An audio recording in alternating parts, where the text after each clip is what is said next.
Party people, this is the Master of Games, Master Mario from the Cosplay Wrestling Federation. Word is Jeremy, Steve, and Jesse from the Rolling 20s will be all over Great American Comic-Con hosting panels with John Romita Jr., Joe Rubenstein, Bob Layton, and a whole lot of other special guests. Come see a great show December 3rd and 4th at the Cashman Center in Las Vegas. Great American Comic-Con. Where are you gonna be? Pick a character from this, the Middle-earth Christomathy. Okay, I'll be Delmar the Elfin King. Yeah, me too. Delmar the Elfin King. No, I command that you are Gorlab, Dwarf Prince of Valdor. Alrighty, then I'm Gorlov, Dwarf Prince You of... are both walking on a Tremidophalian footbridge when you run across a 4th-level Balrog. What do? I really don't know. Quickly, grab your wand, you fool! Grab your wand! I'm grabbing my wand. I don't know. Is it helping? Do I even have a Use wand? fireballs, you idiots! Fireballs! No! Too late. You are both devoured. Oh, well, live and learn.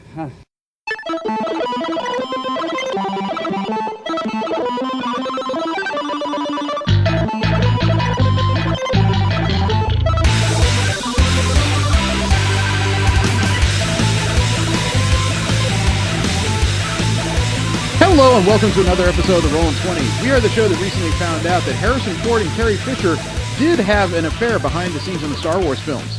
Yes, he did shoot first. I am Jeremy. And Jesse. Remember, you can subscribe to this show and several others in the MSP library at missionstarpodcast.com. You can like us on Facebook, subscribe to us on iTunes, Stitcher, and on Tumblr. Follow us on Twitter at the Rolling 20s. You can send us any fan mail, suggestions for the show, or hate mail at mspfreight@yahoo.com. The music you heard at the beginning of the show is by Machina Supremacy. You can find more of their discography for free download at machinasupremacy.com, as well as their latest couple of albums on Amazon.com. The clip you heard was a Mystery Science Theater 3000 episode from YouTube titled The Sword and the Dragon. You can find more of their videos under their channel on YouTube at MST3K. How's it going? It's cold. I forget how often we have these intellectual conversations between you and me. Yeah. So, the weather change, that kind of happens every year. Yeah, I know. You don't seem to because you're complaining it's cold, other than understanding this is something that occurs. I'm just reporting on the weather. Okay, that makes for interesting talk on a comic book podcast. What'd you do last weekend? Oh, besides the 24-hour charity live stream? Actually, I'm sure that's the only thing you did. I wanted to ask about it. Oh. I don't remember much of it. I remember the rock band part. It's been 6 days. How could it be that bad? Well, when I'm running on low sleep, I don't tend to remember a lot of things, so... Tend to remember quite a bit, but that's usually the way things just kind of go. No, last weekend was pretty quiet here. I just did some cleaning. I did some prep work in regards to Great American Comic-Con. I did a little more prep work in regards to my New Year's Eve and day trip with my family and a few other nerds. So actually that weekend's looking to be pretty busy and pretty entertaining so far. Oh yeah, I love that. It's kind of hard to put into to words how unexpectedly cool it is that not only is my family going to be there, but some mutual friends are going to be there, and they are very interested in how the weekend goes. So they keep asking the right kinds of questions. You know what I mean? Yeah. So it looks to be pretty cool. The subject of this week is Steve Rogers' Captain America, issues 1 through 6 by Marvel. We'll get to that after we get through the news of the week. And first up is Marvel Media News. It's where we talk about Marvel properties as they hit multimedia all over the world, everywhere except for the comic book page. And Kevin Feige had a few comments regarding an issue that we've had in regards to Marvel movies. You know how we're concerned about the age of the actors. They tend to get older, whereas comic book characters don't really do that. Yeah. Well, he interestingly said... Well, I should say that he was asked during an interview with the Toronto Sun, and they asked if if he would be down to either recast some actors like Chris Evans or Robert Downey Jr., or use CG model technology similar to what they did for Michael Douglas as young Hank Pym in Ant-Man. And he said, quote, "I think it could be either one. These characters have been around for 50-plus years, and they've been relatively ageless. Sometimes there are alternative stories where the character is younger than they usually are or older, but they usually maintain a certain age. I think most of these characters are iconic, like James Bond, like Batman, like Spider-Man, like Iron Man. Someday will be portrayed by different actors. The good news right now is that I don't have to think about it for a long time. We have storylines for this cast for many years to come," unquote. I wonder what he means by many. 10 years? Many just sounds like such a nice round number of many.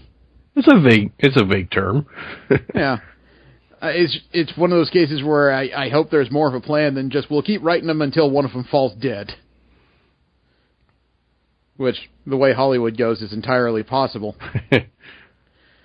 Doctor Strange is enjoying moderate success. Being a movie that wasn't starring an actual Avenger, or at least not a major Avenger, after 2 weekends they managed to pass $500 million worldwide. Nice. Yeah, that definitely puts it far ahead of both Ant-Man and Thor: The Dark World. It doesn't put it anywhere near the territories of, say, the Avengers or Captain America, Batman v Superman, things like that. No. But it's a good moderate start. Other good news for the film, though, is that it also managed to mitigate its weekend-to-weekend loss the best. From the first weekend to the second, it only lost 49.4% domestically. So that means it actually maintained half of its audience from weekend to weekend, which is not something most movies do. That puts it in good territory. I don't know if it'll help DVD sales at all, but it looks like people have found something they like in it at the very least. Now, something I should have thought about, but I didn't really put together on my own, was that Marvel had to trade characters with Fox recently. Oh, I heard about this. I was surprised to find out that for Guardians of the Galaxy 2, the character of Ego was not something Marvel initially had the movie rights to. They had to make a deal with Fox to get the rights to Ego, because apparently that character was bundled with the Fantastic Four rights Fox bought back in 2004. That makes sense. So Marvel did an interesting trade, because they didn't necessarily trade a character. They changed permission to change a character, which is not something I actually expected. In exchange for the rights to Ego, Fox received the rights to change the powers of Negasonic Teenage Warhead for the Deadpool film. Now, on one hand, this is good, because that means that Fox and Marvel may be able to strike a larger deal and actually have one integrated cinematic universe. However, usually there's so much artistic license used in these films. Did Fox really need permission to change the powers of a character it already owned the film rights to? It really hasn't stopped them before. I understand that. That's why I'm asking this particular question. Because the way it's been portrayed in several news outlets is that Marvel got Ego, and Fox got the rights to change the powers to Negasonic Teenage Warhead. But that's something that they've done in prior X-Men films, as far as I know, without talking to anybody. It might have something to do with the people who actually made Deadpool, not Fox. Fox are the people that made Deadpool. I'm talking about like the directors and writers. I don't think so, because they wouldn't have the power to make the deal. Fox itself would have to make the deal for the characters. I remember reading an article where they did ask permission to see if they could change it. I think that's where that might have come from. That's still Fox executives that made the deal, though. Because Ryan Reynolds, Tim Miller at the time, and anybody else who worked on that set would not have had the authority to sign the proper paperwork to make this supposed deal. So, I guess it almost sounds like Marvel got something for essentially nothing. And I'm still confused how this is a win for Fox. That, they asked permission to do something they've already been doing in prior films. I don't get it. I mean, it's probably better news for Marvel than it is for Fox, because apparently James Gunn, the director of Guardians of the Galaxy films, he recently said that they had no backup plan if they couldn't get the rights for Ego for this movie. They already had something in place, and they didn't have any way to fix it if Fox happened to say no. Actually, now I'm thinking that it may have been a PR move on Fox to get in people's good graces. I don't know. Well, good graces still isn't going to sell movie tickets if your movie stinks. Yeah. Speaking of which, apparently Marvel decided that the idea of an Inhumans movie did stink, so instead, they're making an Inhumans TV show coming in 2017. Interesting. It's going to be co-produced by Marvel, ABC, and IMAX. And the first 2 episodes will show in IMAX-compatible theaters worldwide with a 2-week exclusivity window before airing on ABC in the fall of 2017. So the first season run of this, according to The Hollywood Reporter, will be just 8 episodes. And the series is not considered a direct spin-off out of Agents of S.H.I.E.L.D. So I guess I'm trying to figure out what exact story they have here, since Inhumans is the primary story of Agents of S.H.I.E.L.D. for the last 2 seasons. Perhaps this new TV show is going to center around the actual royal family of the Inhumans. Black Bolt, Medusa, Trigon, Karnak, and them. I'm going to guess it's effects-heavy is the reasons why it's only going to be 8 episodes, though. Yeah, especially with IMAX getting involved. You know it's going to be pretty awesome. Well, not necessarily IMAX, but they said they are debuting it in the fall of next year, and fall is that's a ratings-heavy area. That's when you want your stalwart shows to air. But they're still airing a show that is shorter than most, specialty networks like HBO and Showtime put on. So I can only guess what kind of money was spent on it. Well, if it's going to air next fall, the Agent S.H.I.E.L.D. might be could wrap up their dealings with the Inhumans by that time. Who knows? I kind of hope so. I'm a little worried the show's starting to hit a rut with its characters. It has recently been confirmed that, yes, Michael Keaton is in Spider-Man Homecoming, but it's also been confirmed in the last 2 weeks that his role will be the Vulture. Which shouldn't be terribly surprising considering all the promos and everything we've seen, but finally Sony and Marvel have decided to put out a statement that said, yes, the old guy will be the Vulture.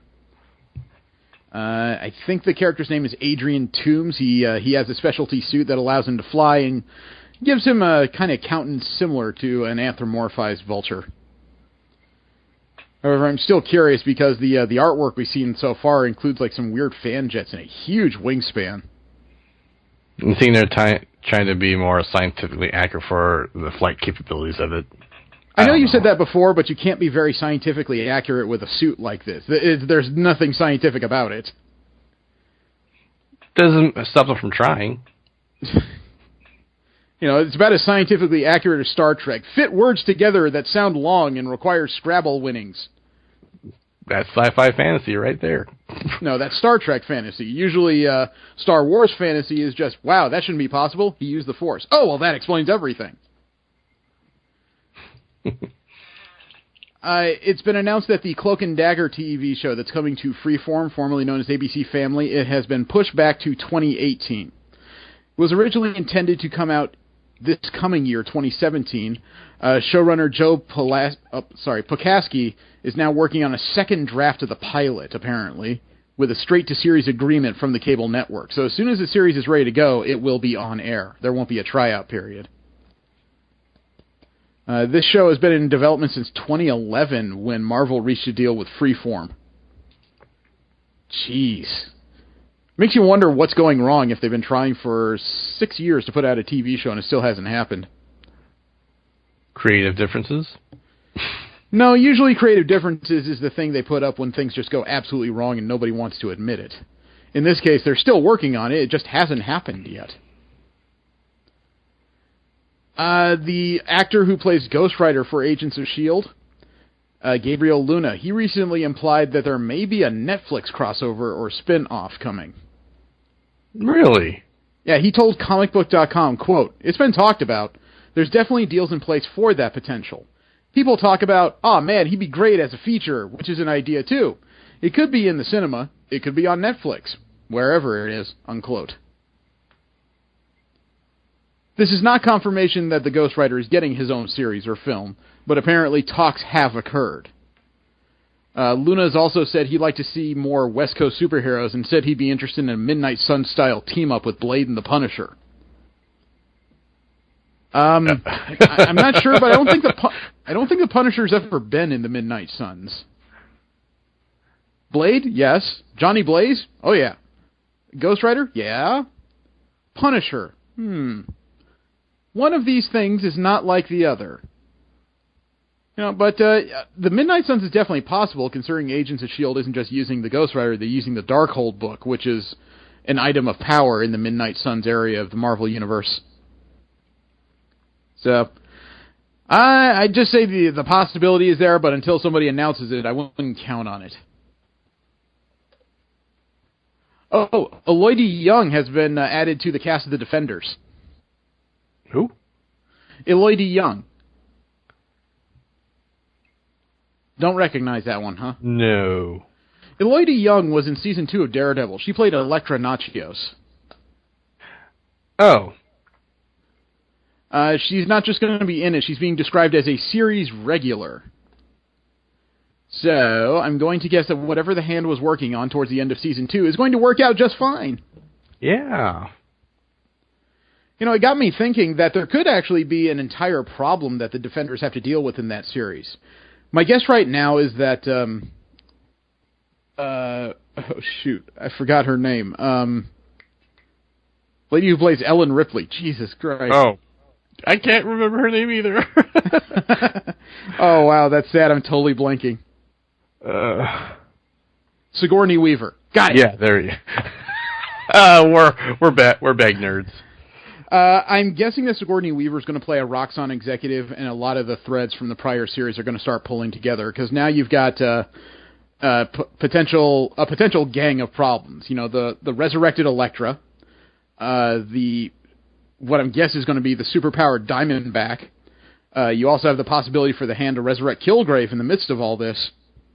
That will be scary, actually. Yeah. And then there's whatever Madame Gao and the Steel Serpent bring to the table during the Iron Fist series. But I mean, you almost need something more to handle it, because just that group of villains, you almost require not just the Defenders, but their strong supporting cast. The Punisher, Misty Knight, Colleen Wing, and everything else you can bring to bear to deal with something like that. Mm-hmm. So, this is supposed to be an 8-episode miniseries, and it sounds like it's going to be pretty intense. A few pictures have already come out from the set of Misty Knight holding a gun on Jessica Jones. It looks like they're meeting for the first time. That'd be interesting. Confrontation? Yeah. We spoke of Ryan Reynolds in Deadpool earlier. He finally addressed Tim Miller leaving the sequel project. Tim Miller directed the first one. He was slated to direct the second film. Then he left Deadpool 2 over creative differences, whatever the heck that means. And there's been word strung around as to why he might have left. He might have disagreed with Ryan Reynolds over budget, over the tone of the film, over writing. But just about every rumor seems to involve Tim Miller and Ryan Reynolds not agreeing behind the scenes as to what needs to be done for the sequel. What Reynolds told GQ is, quote, "All I can really add is that I'm sad to see him off the film. Tim's brilliant, and nobody worked harder on Deadpool than he did," unquote. That's a nice statement, but we still don't know what in the heck the actual difference is here, I would like to know what the actual disagreement was, just for the sake of. There's still no release date scheduled yet for Deadpool 2. However, they have named a new director. David Leitch will now be directing Deadpool 2. Yeah. David Leitch is one of the co-directors of John Wick. Have not seen that. I would actually recommend it. It's a good popcorn munching action film. But not only is he working on Deadpool 2, but word is Fox is already laying the groundwork for Deadpool 3. That bothers me, actually. Why does it bother you? They're jumping the gun for a second sequel for one of their films. Well, if the rumors I've read, and I tried not to add a whole lot of rumors to the news slate just because, Jesus, we could fill an entire day full of rumors about movies. Mm-hmm, mm-hmm. The current rumor is that, well, as we know, they're trying to cast both Cable and Domino for Deadpool 2, right? Right. Word is that the idea for Deadpool 3 is that it involves him meeting an actual team of characters, a.k.a. X-Force, which would be pretty sequential to the ideas that we already know are in place. Although I do agree with you, is that you got to make sure that the second film actually works, because what Fox could end up doing is signing a bunch of 2 and 3 movie deals, and then Deadpool 2, with all the issues it has, could completely tank, and then they're on the hook for all this money without actually making a movie yet. Yep. So, and it's dicey ground, because even though Reynolds seems to be committed to making Deadpool 2, he's already lost the director and the person who did the score for the first film, the person who made the music. And those are 2 major components to what made the first movie pretty damn good. So, it is troublesome. In addition to that, word has come out that apparently Fox is re-examining its options for the X-Men franchise. They may be looking to reconfigure their 16-year-old film universe. You know what they mean by reconfigure? Reboot again? Yes, they're talking about a potential reboot because they're left with several issues. One, obviously, one of the primary issues is that the last 2 X-Men movies, Days of Futures Past and Apocalypse, did not do anywhere near the business they were expecting. Issue number 2, Hugh Jackman has finally hung up the claws at 50 years of age. Yeah. He's often said that the only way you'll get him to wear Wolverine again is if Fox and Marvel make a deal and you have Avengers versus X-Men. Then he's into it. He's been very serious about that. And then the other problem is that 3 of the stars who made the X-Men movies what they are, Jennifer Lawrence, James McAvoy, and Michael Fassbender, they have not signed any new contracts to make any more movies, and they've also said that unless you can get all 3 of them to re-sign together, none of them would re-sign. It's not a case of unionization, give me my money or I won't do it. It's really a case of these 3 would really like to work together, and if one of them's missing, the others don't feel like doing it. So, and in addition to all this, director of several X-Men films, Bryan Singer, already has 2 films on his slate. He doesn't have room in his schedule right now for another X-Men film. So, I could see why Fox would want to reboot it, but considering their track record and the fact that only about 50% of their movies have actually been successful from a commercial critical standpoint, I still gotta wonder if they wouldn't be better off just kind of selling the rights, because they definitely get more money for it now than they paid Marvel back when it was bankrupt. It's a big question. Yeah. And then there's the Logan film, which was already made and coming out as of March 3rd of 2017. If that doesn't do well, I'd almost have to say that they really don't have many routes to go. And last up in Marvel media news, Iron Man is getting a Disney ride. What? Really? You heard me correctly. Iron Man is getting a Disney theme park ride. He's getting a Star Tours style ride. It's called the Iron Man Experience. People will be put in a pod and a shuttle where Iron Man and possibly a couple of his automatically piloted suits will take people on a tour of New York City via a Stark shuttle, which sounds like a great thing. And it would also be part of the latest Stark Expo, as they put it. There is a caveat, though. This ride is only occurring at Shanghai Disney. There's no current plans to bring it to either Walt Disney World or Disneyland in California and Florida. If it plays well, maybe it would work, simply because a Star Tours style ride is not one that requires a terrible amount of room to have the ride, as you could imagine. Mm-hmm. But there's still a matter of space, considering Walt Disney World has room to build. Disneyland down in Anaheim, not so much. Not a whole lot of places to put stuff down there, and the only major space I know they had left, that's where they're putting Star Wars Land down there. So, I don't quite know where they'd put it. And now we have DC media news. We talk about the other major comics company in the world and their multimedia projects happening now and in the near future. Do you remember we talked not too long ago about AT&T buying out Time Warner? Yeah. Which is kind of, I don't want to say troubling, it just adds a whole bunch of question marks considering Time Warner owns DC Comics and the rights to the DC films via Warner Brothers. So it really questions how much money would be allowed for these blockbuster projects. Would AT&T believe in them as much as Time Warner did without a parent company? You know, all kinds of things that just I would like to know going forward. Apparently, though, Time Warner has decided that even in the face of this buyout, they still have money to spend. You know that we're partners with Machinima on YouTube? Yeah. And by we, I mean Mission Star Podcast? Yeah. Okay, because right now, we are technically Time Warner affiliated.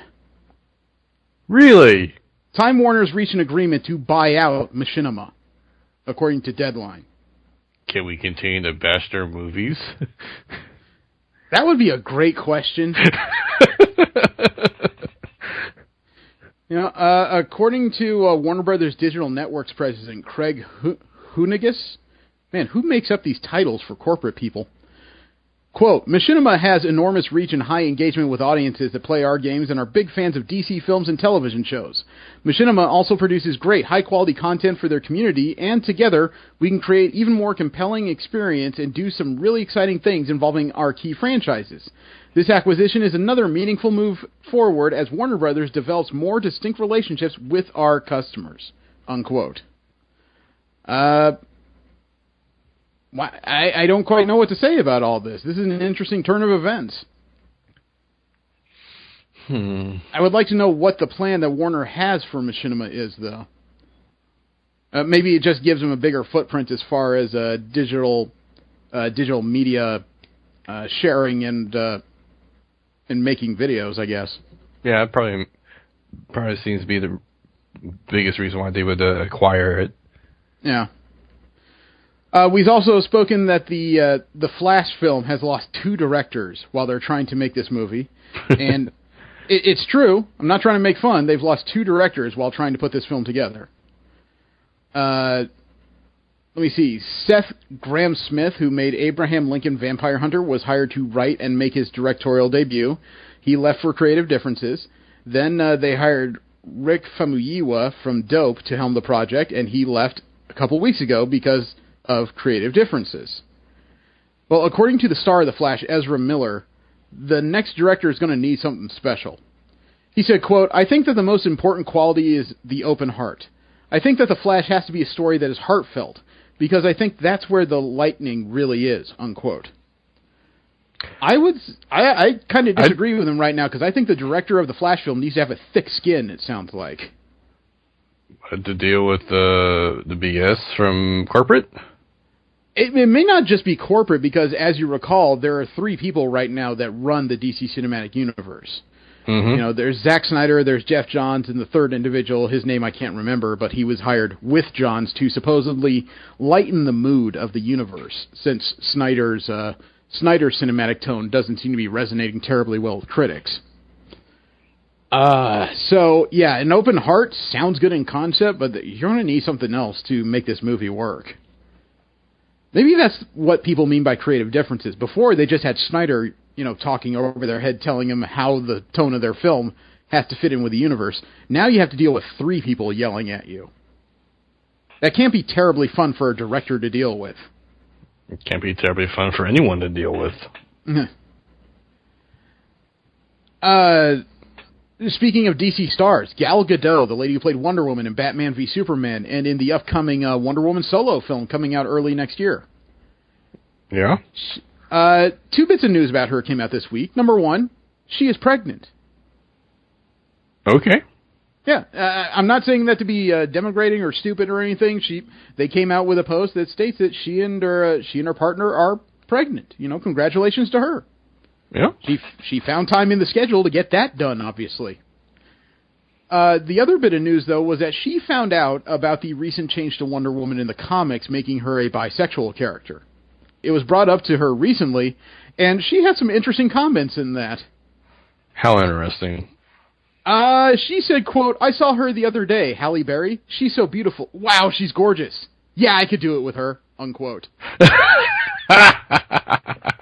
Okay.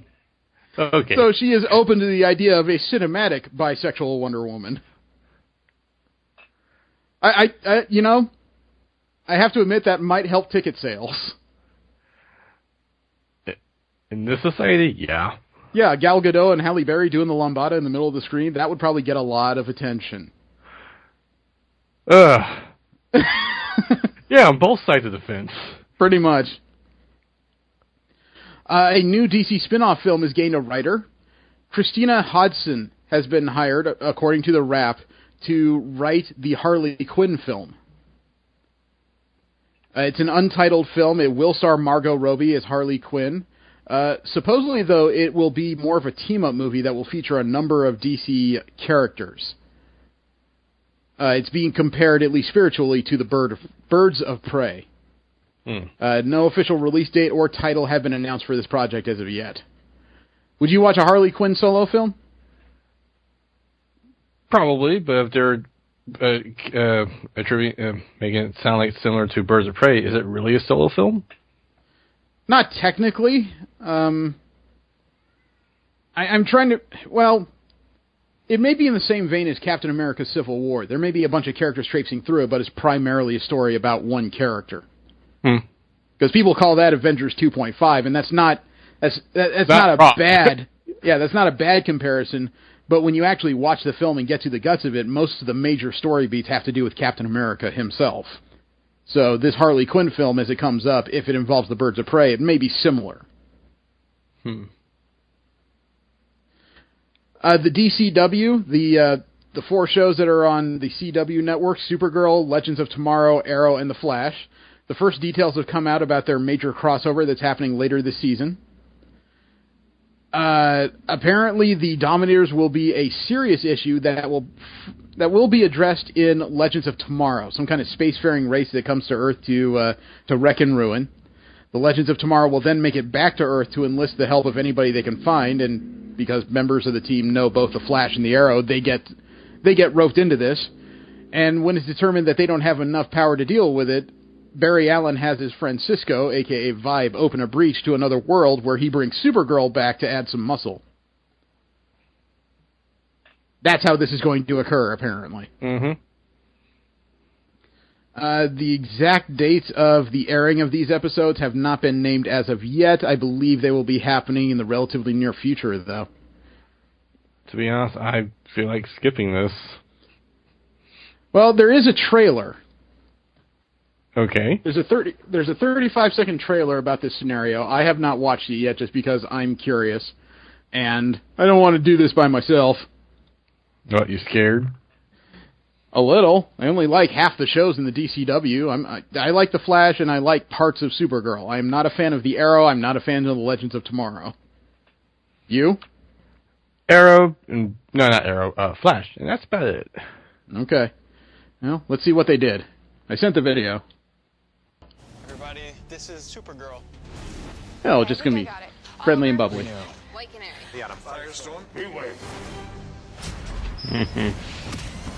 Best team up ever. Heroes versus Aliens. Crossover event starts with Supergirl. Okay. Monday, November 28th on the CW. November 28th is when all this starts. Okay.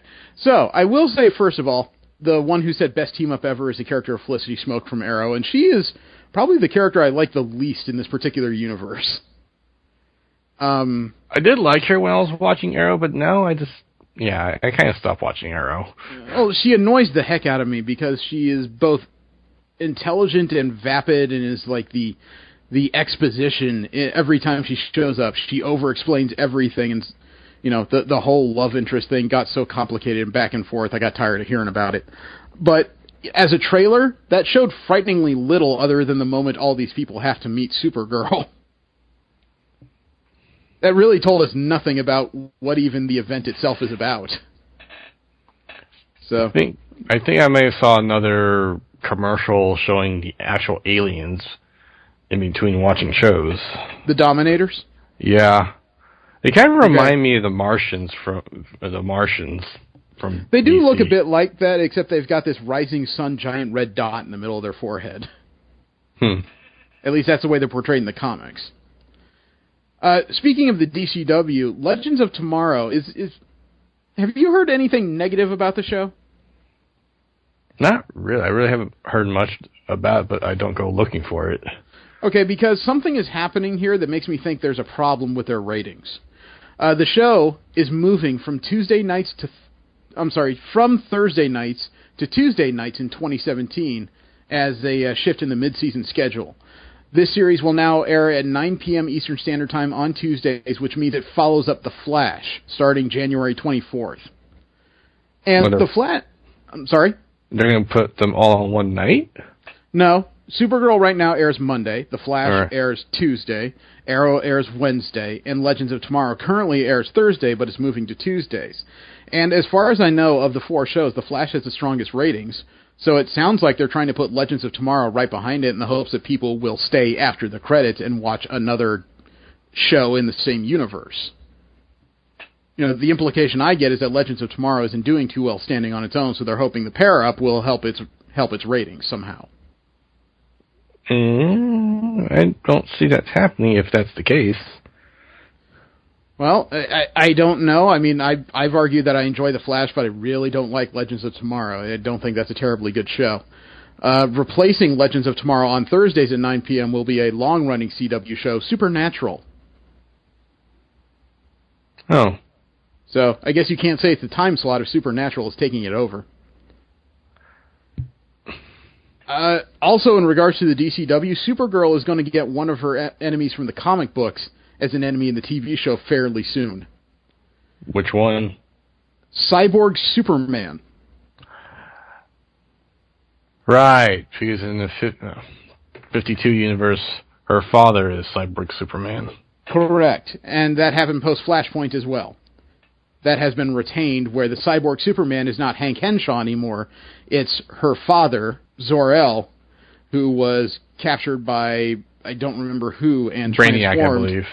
Yeah, and transformed into not just a copy of Superman, but the Cyborg Superman. And the character is now obsessed with Supergirl. This episode will the appearance of Cyborg Superman will appear in the episode The Darkest Place to air on November 21st. I wonder if the guy they hired to be Superman for the show will have to take that role. It would be an interesting dual role. It would be kind of fun. Yeah, it would be. Yeah, you know, I watched the episode where he debuted at the beginning of Supergirl's second season, and his performance was actually pretty darn good. Visually, he still doesn't quite evoke Superman to me, but he has the character beats down. All right. And I have another trailer from an animated TV movie, I guess, is coming soon. Justice League Dark. Oh, I've always been a fan of the DC animated films. I know you have been. I feel like they dropped off in quality not long after Young Justice closed, because I think they took that team, stripped it down for its essential parts, and then spread them out to all their different projects, hoping for the same kind of production magic. Trying to recall what films came out after they canceled that show. Well, there was the Justice League film. They came out with 2 or 3 Justice League films. They came out with that weird Suicide Squad Batman film. Oh, that was terrible. Gods and Monsters is pretty good. I don't recall that one. But that was here's kind of the alternate universe of heroes. Yeah. Okay. Well, let's see how this goes. I sent the video. Ooh, rated R. Okay. Let's see if you earned it. Yeah, that's some R-rated writing. The hell? I don't know. It looked like he had a fear ring on his finger. Yeah.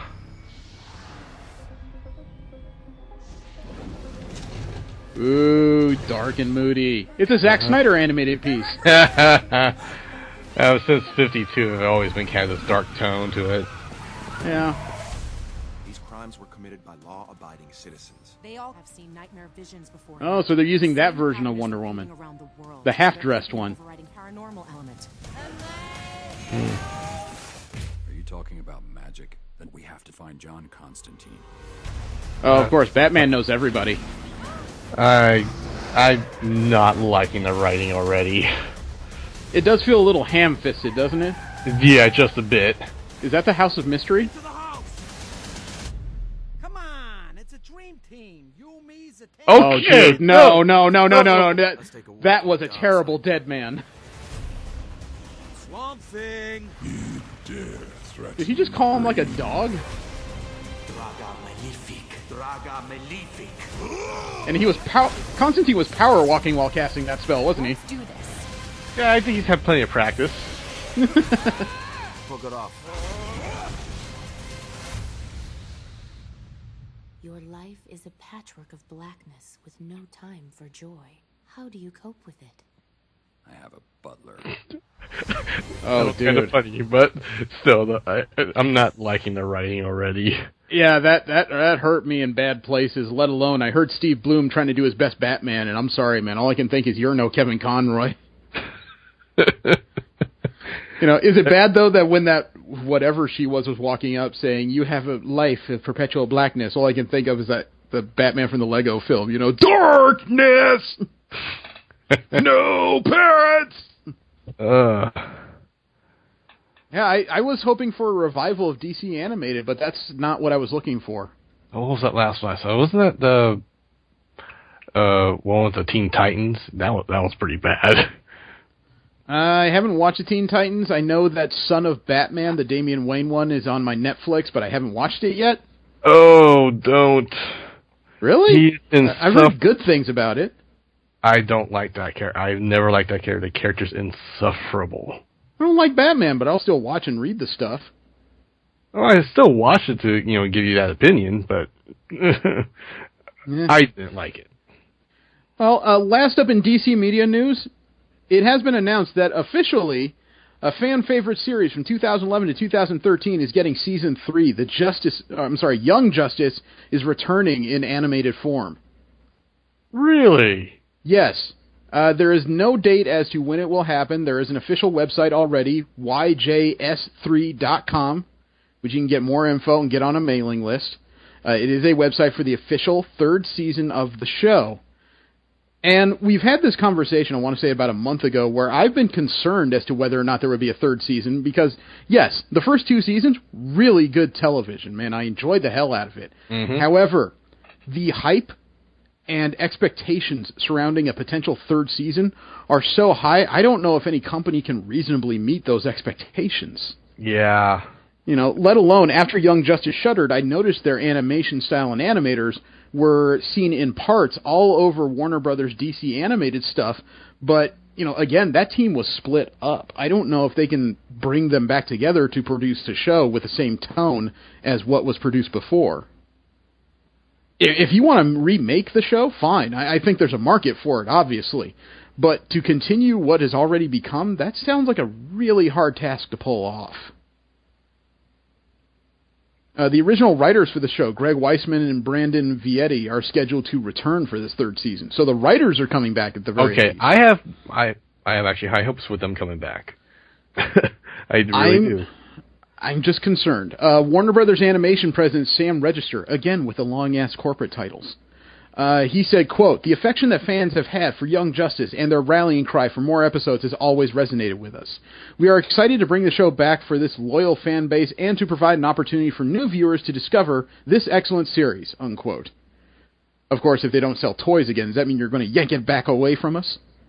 I'll be satisfied if they kind of close it off with this season and give it a solid ending. I don't think they're going to give it an ending. If you're going to produce a TV show, you're in it for the long haul, which means you're not looking for ending. You're looking for continuance. There were plenty of good shows that did actually end without being canceled. Yeah, there's lots of shows but those are ones with predetermined endings. That's when the writers knew when to say enough was enough. But in the case of an animated show, you're not looking for an ending. For God's sakes, I wish Teen Titans Go would have ended like 2 years ago, but somebody's still writing the stupid thing. It's one Cartoon Network's highest rated shows. I can't tell you why. That tells me that we need more education in this country. Right, now we have general media news. That's where you talk about nerdy properties that are not Marvel and DC related that are coming to multimedia to you in the near future or have just recently been announced.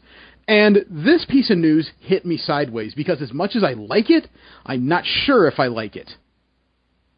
What's that? The director of the film The Accountant, the recent Ben Affleck film, his name is Gavin O'Connor. Mm-hmm. He has been signed by Paramount Pictures to do a new, more serious, more edgy version of the Green Hornet. Now, the Green Hornet is a pulp fiction character from the 1930s and 40s, if memory serves me correctly. Mm-hmm. He's had multiple iterations. The most recent iteration was the Seth Rogen film from, I want to say, 2012. Somewhere around that time. According to O'Connor himself, quote, "I've been wanting to make this movie and create this franchise since I've wanted to make movies. As a kid, when most of my friends were into Superman and Batman, there was only one superhero who held my interest, the Green Hornet. I always thought he was the baddest badass because he had no superpowers. The Green Hornet was a human superhero, and he didn't wear a clown costume. And he was a criminal in the eyes of the law and in the eyes of the criminal world. So all of this felt real to me. Imagine climbing to the top of the Himalayas or Mount Everest or K2 over and over again and no one ever knew. You can never tell anybody. That's the life of Britt and Kato. What they do, what they can never say.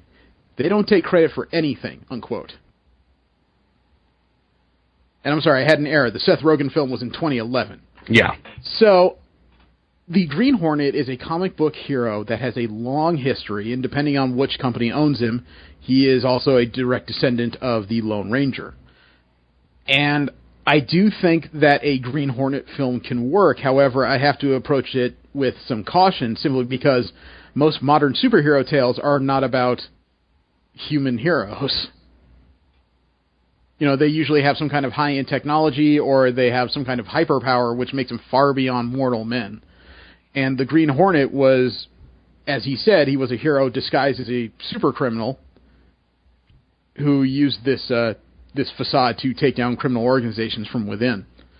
You know, if they do it in an almost Jason Bourne-esque style, maybe this would work pretty well.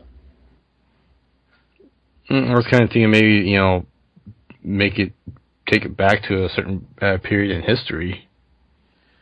I don't know. I don't know about period piece. That's kind of a harder sell when it comes to the general public.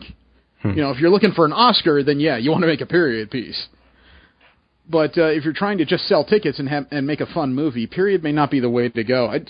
If they do this in a more serious way, maybe this would work out pretty well. It is a pretty straightforward premise, after all. It is, but when you say serious and edgy, I kind of groan at that term, edgy. You know what? I go back to John Wick. That was a recent movie that was both serious and edgy, and it works really well. So there is a capability for this to work. I'm not saying I have any idea what the casting would be. I don't have any ideas what the story is in general. No actors have been attached to the project as of yet, and there's no release date. Now, this is one of those crossing the stream events that you never expect to hear about, really never pictured, but it has occurred. What? The as of yet untitled young Han Solo film. As you recall, Aiden Edelreich has been cast as Han Solo. Donald Glover has been cast as Lando Calrissian, correct? Yes. Another character, an unnamed character, has been cast in this film, which comes out May 25th, 2018, so we're actually a lot closer to it than I pictured. Mm-hmm. The actress's name is Emilia Clarke. You don't know who that is either, do you? No. This is why I say it's a Crossing the Streams event. This is a Star Wars film, a Han Solo movie, right? Yeah. Emilia Clarke is the person who is working on the 7th and 8th season of a show that she has been working in since it started. Emilia Clarke plays Daenerys Targaryen in Game of Thrones, the Mother of Dragons. Oh, I don't watch Game of Thrones. No, but she is a very slick actress. She has a lot of general nerd cred, obviously, because of the show.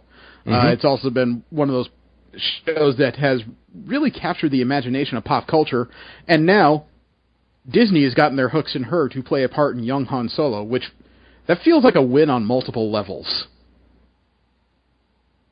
It's one of those cases where even if you don't know who she is, as soon as her face appears on screen, I'm sure a lot of people go, I know that person. Why do I know her? That's right, she usually has a salamander sitting on her shoulder, right? And blonde hair. Yes. Which is kind of funny considering she's a natural brunette. Mm-hmm. So that's just one of those things you never expect to hear an actress from Game of Thrones sitting right in the middle of the Star Wars franchise. It's almost a shame they didn't use her for Episode 8 instead. That might have been a more enduring use of her. Also, the Crow film that has been passed around to several different studios. It has now landed at Davis Films, Highland Film Group, and Electric Shadow. They've also renamed this movie as The Crow Reborn. It apparently is pushing forward. Previously, director Corin Hardy and actor Jason Momoa were attached to the film, but it's unknown if their current commitments will carry over now that new studios have acquired the rights to the movie. It has been said, though, that the producer of the original 1994 film with Brandon Lee, Edward Pressman, is attached to produce this new Crow film. The Crow Reborn is scheduled to start filming next year. Ever since they've announced this, I've kind of been on the fence about the idea of this, because believe me, I grew up, I was a teenager when the original 1994 film came out, and it holds a special place in my heart, but it hasn't aged terribly well. There's some parts of it that are still great, and other parts where you're just kind of, wow, that passed as a movie way back when. Unfortunately, the subsequent sequels to the film have been god-awful. So, the fact that they're making another one, there's a part of me that says, this could be a great thing, but this could suck absolute butt. So, I land in this weird middle spot where I'd like to see this movie, but I hope they never make the movie. You know what I mean? It's an interesting place to be in. It is. It's kind of painful. A rock and a hard place. Yeah. It's kind of sitting there going, man, I really want to take that girl out, but last time I tried, she kicked me in the nuts. This was new. I know it's an image, but it's an equivalent. This was news I didn't expect this week. The director of Kung Fu Panda is working on an adaptation. Sorry, Mr. Chaikin, adaptation of an all-ages graphic novel known as Bone. According to The Hollywood Reporter, director Mark Osborne is leading the charge to make Bone into a feature film trilogy for Warner Brothers. You don't know who Bone is, do you? No. Okay, Bone is a graphic novel about the adventures of three cousins in the Bone family. Phony Bone, Smiley Bone, and Phone Bone. They travel through a valley that's filled with fantastical creatures. And it's one of those series that has a weird balance of humor and melodrama with this infectious kind of cartoonish art style. Alright. Found images. Okay. I've actually seen pictures. It's one of those... Never really known what it was. Just about anyone that's had any kind of experience with pop culture, they probably would know they probably would recognize Bone if they saw it, but they have no idea what it is. You know what I mean? Yep.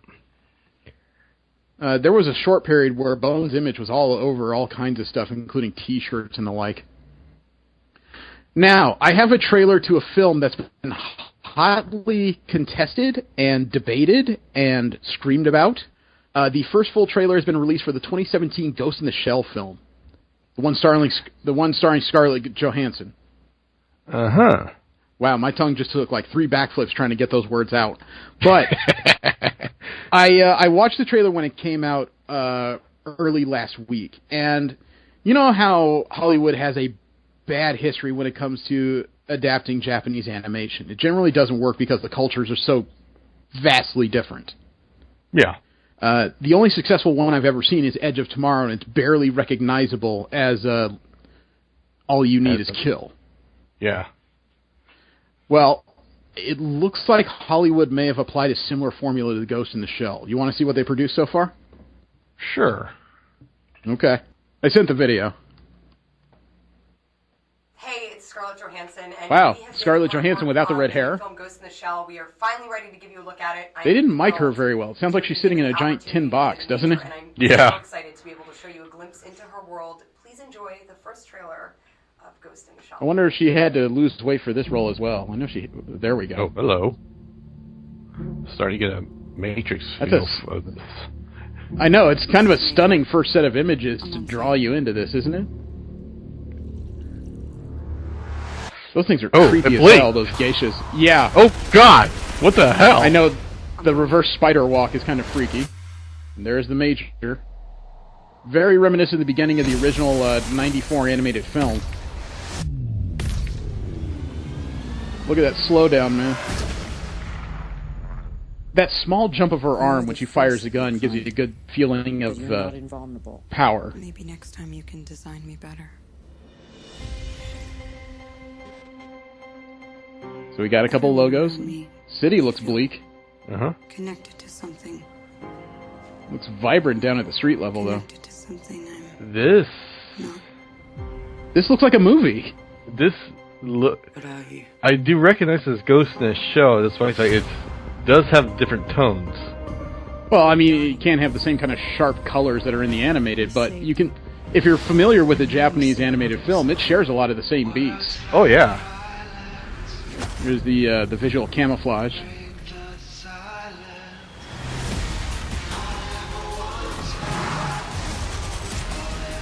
The goggles on Bateau are a little bit off-putting. I don't know who to trust. You trust me, I right? think those are prosthetics on him. Oh yeah, they used the wrong word. They are lenses instead of eyes. I'll find out who I was. Wow. Looks like they may even replicate the scene with that spider tank. Everything they told you. Look at this weird group of monks that are interconnected with wires and stuff. They did not save there they are. Life. They stole it. It's trippy. That's wow. And I saw that, and I'm just, you know me, when it comes to this stuff, I hope for the best, but I'm always skeptical. I saw that, and I'm just like, wow, I really want to spend $15 on this movie. And I'm not saying I'm sold on it as a concept, but it looks like they've done enough work where they've given this an honest try. I was relatively impressed. Yeah. You know, the creator of the film has given the original creator of Ghost in the Shell has given his entire blessing to the film. People have complained that the casting of Scarlett Johansson was whitewashing, but the creator of Ghost in the Shell has always said that he's pictured the Major as a Caucasian woman. Not originally as in birth, but she rather wanted that skin, and that's what she went with in his original manga adaptation. I think she pulls it off. Well, it's Scarlett Johansson. I don't think there's really a question as to what she is. But, you know, some people just don't know what the creator's wishes are, so all they saw was a white woman in the role of the Major and started complaining, you know, endlessly. And, yeah, that's the internet. That's all they know how to do. Yeah, pretty much. Also got a new TV spot. Actually, it may be a full trailer plus TV spot for Rogue One, the Star Wars film coming out this December. Instead of wrong choice of words. Instead of going through the entirety of this, how about we just go through the actual 2-minute trailer? Sure. This will probably be the last spot before the release of the film, really. Yeah. When's that come out, like early December? Mid-December, if memory holds. December 16th. So just before Christmas. Ah, okay. Yep. I sent the video. Ooh. There's the scene of the shuttle. Young Jyn Erso running. We've seen this before in the international trailer. Jyn, whatever. Oh, this is a Korean trailer. Oh. I do it to protect you. You can see the subtitles. Yeah, I know. I recognize Korean characters. I was just saying that because some people were probably saying Korean. That doesn't sound like Korean. But, okay, we've seen everything thus far in the international trailers that we've seen before. We have intercepted a coded Imperial transmission. It indicates that a major weapons test I still think this seems like it has a very different feel from the prior Star Wars films. So why me? It doesn't feel as fantastical. Somehow this series about space knights and flinging lightning feels more realistic in this version. It's capable of destroying an entire planet. Whoa. It could be the end of us all. There's a way to defeat Looks like they just flew away from a Death Star test. If you're really doing this, I want to help. You can tell me if I'm wrong, but that's what it looked like. I'm first assuming that was a space station and the weapon was on planet. They didn't realize the station was the weapon. You're welcome. There's a Death Star online. Power that we are dealing with here. is immeasurable.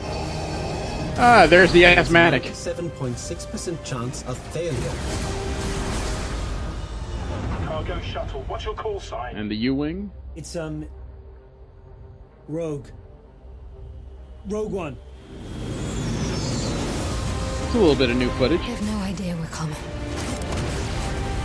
Just flying through spit. Whoa. X-Wings versus AT-ATs, huh? And the next. Never actually seen it on film, actually. The chances are spent. I don't think I've seen the two actually going against each other. Whoa. Space battle. Hello. That's new. Was that Wedge? Might have been. It's hard to tell. It was just an open gape mouth. I don't know what that was. Huh. Well, you know, it looks like I know what I'm doing during Christmas at the very least. Yeah. I'm not going to see that opening weekend. The crowds are going to be crazy, but you know, during Christmas that might be something I do. That might be a belated birthday present for myself. Yeah, I can't speak for you, but I don't have any friends or family around during Christmas, so it's just going to be me doing quiet stuff. Well, I do quiet stuff on my own all the time, so. Okay. And I have another trailer from a movie that's now been based on a European comic book. I think it's a French comic book called Valerian. What? Valerian. This trailer came out on November 10th. I don't really know the story of Valerian other than it's always been explained to me as high science fiction. So this movie is going to be called Valerian and the City of 1,000 Planets. Which sounds complicated. I don't know if that means the city itself is actually made up of 1,000 planets. Sounds like a very X-Men Apocalypse type item. But I sent the video. Europa. For a second, I thought it was like a TriStar logo. Oh! This looks like Guardians of the Galaxy or something. Yeah!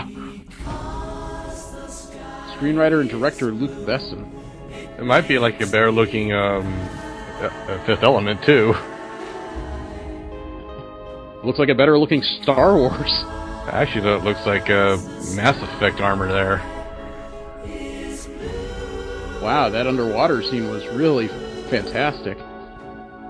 Alright, these aliens are really good. Yeah. I wonder if they're based on the designs from the comic book or if they were adapted for the film. You flirted. There's Cara Delevingne. Yeah, we're a team. The kid who played Harry Osborn in Amazing Spider-Man 2.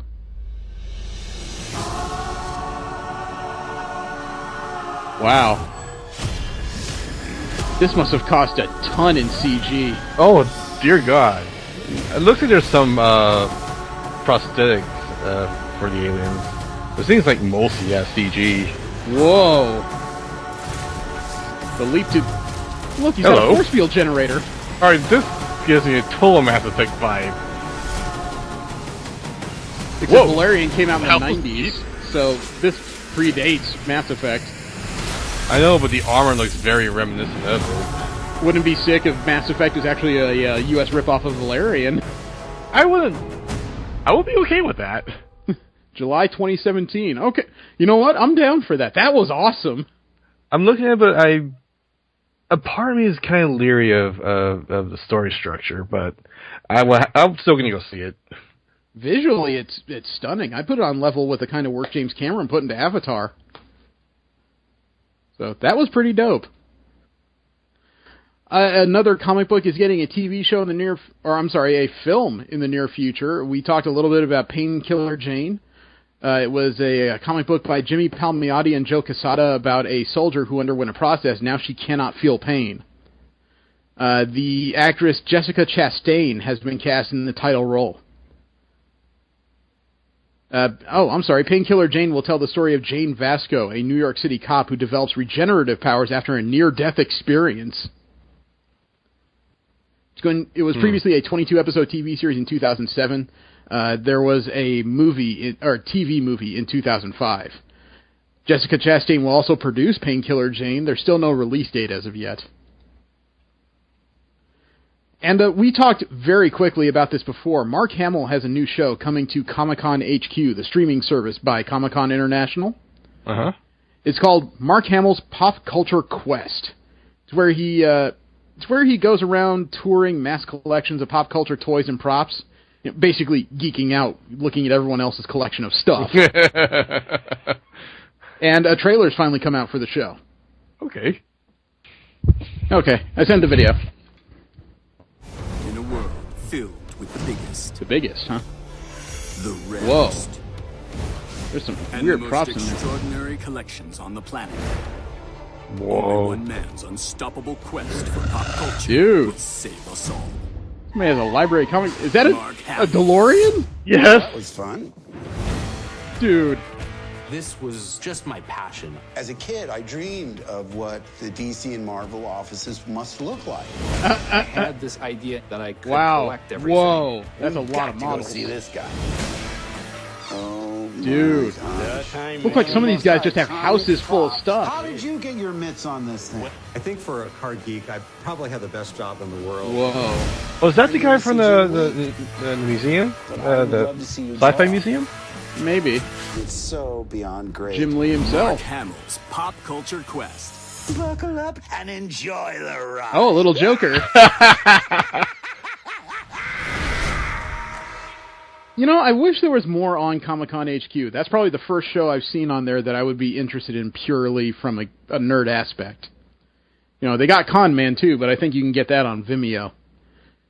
I would like to see more of the show. I'd like to know how that goes. I'm not sure what the staying power of the show would be. To be honest, I'll watch it, but I think I don't know how long I can watch it. Hopefully, they look at more collections than just comic book collectors. You know, they get a little more generalistic when it comes to people's pop culture items. Last up, I have a Kickstarter actually for something that's hit Volume 2. Have you ever heard of Table Titans? No. Okay. This sounds like something I need to get into. Table Titans was created as an online comic by Scott Kurtz because he loves Dungeons and Dragons. Table Titans is basically a graphic novel story of a bunch of people playing a book-based role-playing game. So as the Dungeon Master is laying out the tale and people are playing, you get to see the whole thing in a visual aspect. But it looks like it also involves the weird little side tracks that people can take while they're playing such games. Okay. It's currently on Kickstarter. Volume 2 has a goal of $30,000, has 809 backers, has 16 days to go, currently sits at $58,006. It's already being made. It's just a matter of what stretch goals they hit. If you go in and donate at least, it looks like $85 or more, you can get not just the second volume of Table Titans, you get the first volume in both digital and standard editions. You also get a Kickstarter print set and a Kickstarter sticker sheet. I don't know if there's an actual place to buy the first volume yet. I'll have to do some research and see if that can be found. That sounds like the kind of series that'd be good for us, really. Yeah.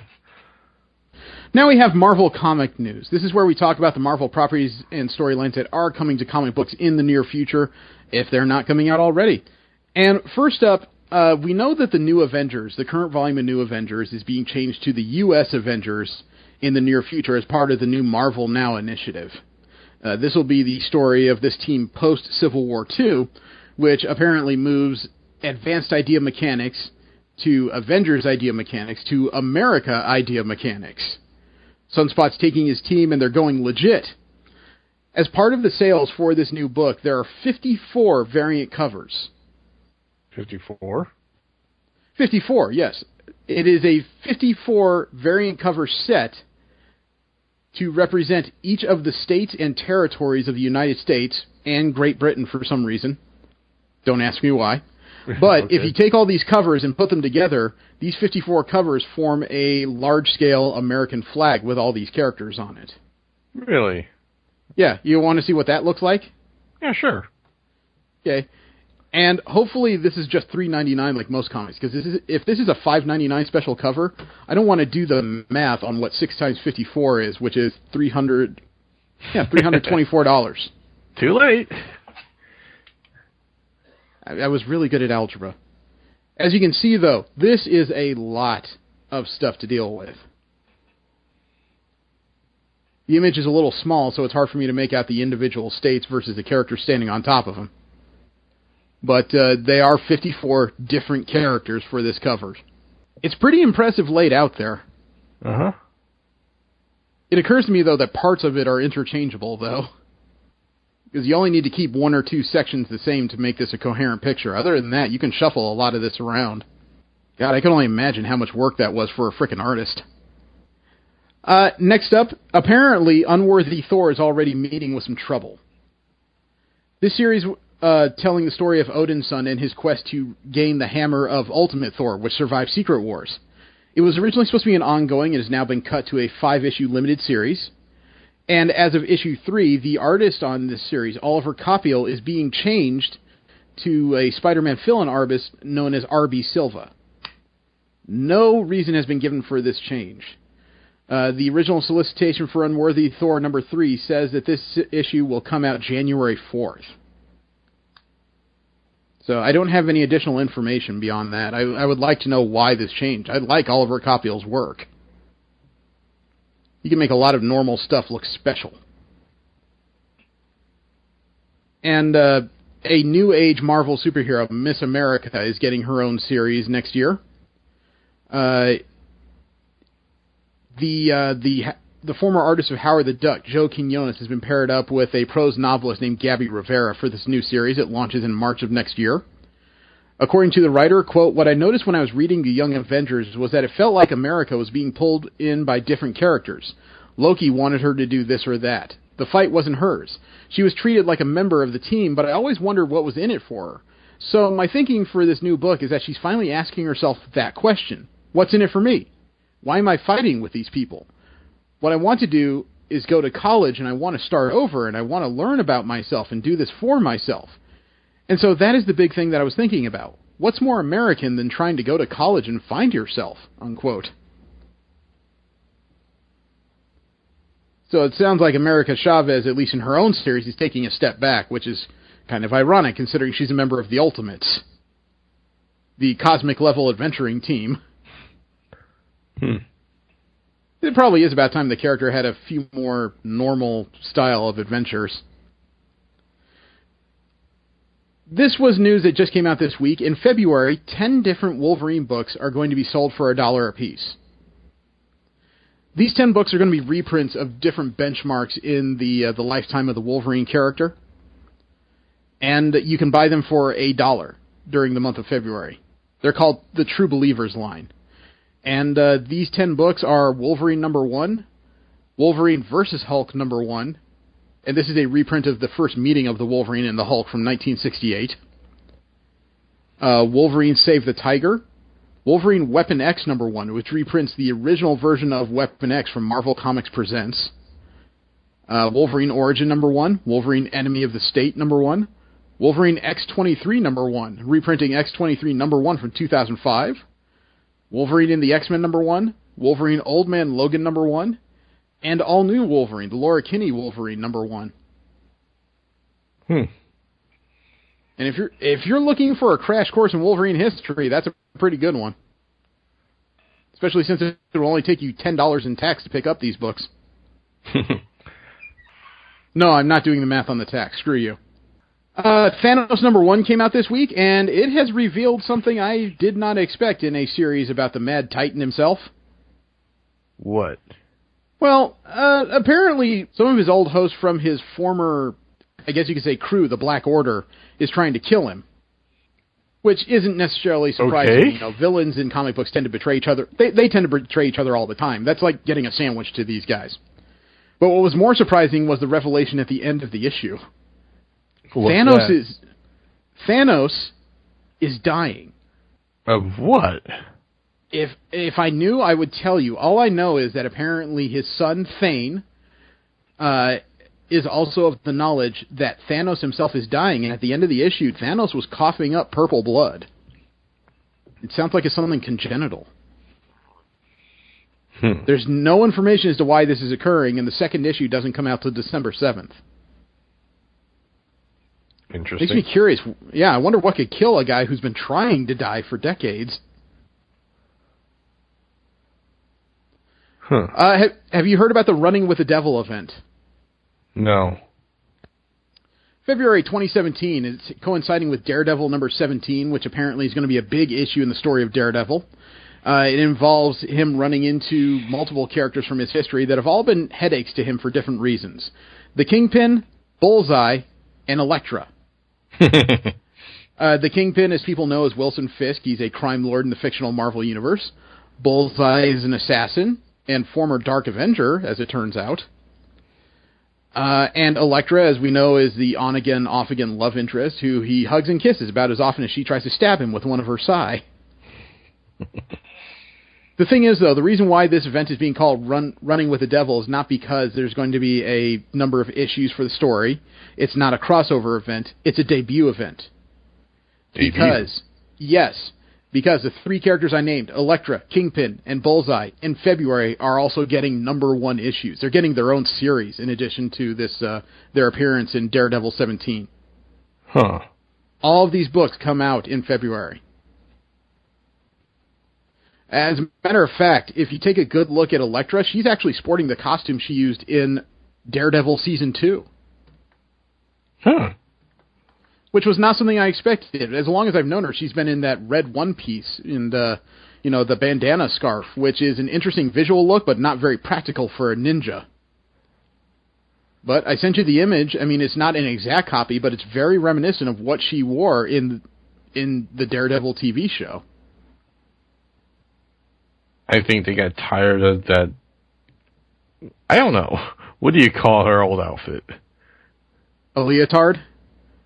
I think they got tired of it. Well, like I said, it's not stealthy. It's about as hide in the shadows and creep around as Robin's costume generally is. So maybe they just decided it was time for an update, or maybe they're trying to bring in the crowd that actually likes the Daredevil show. Either one is possible.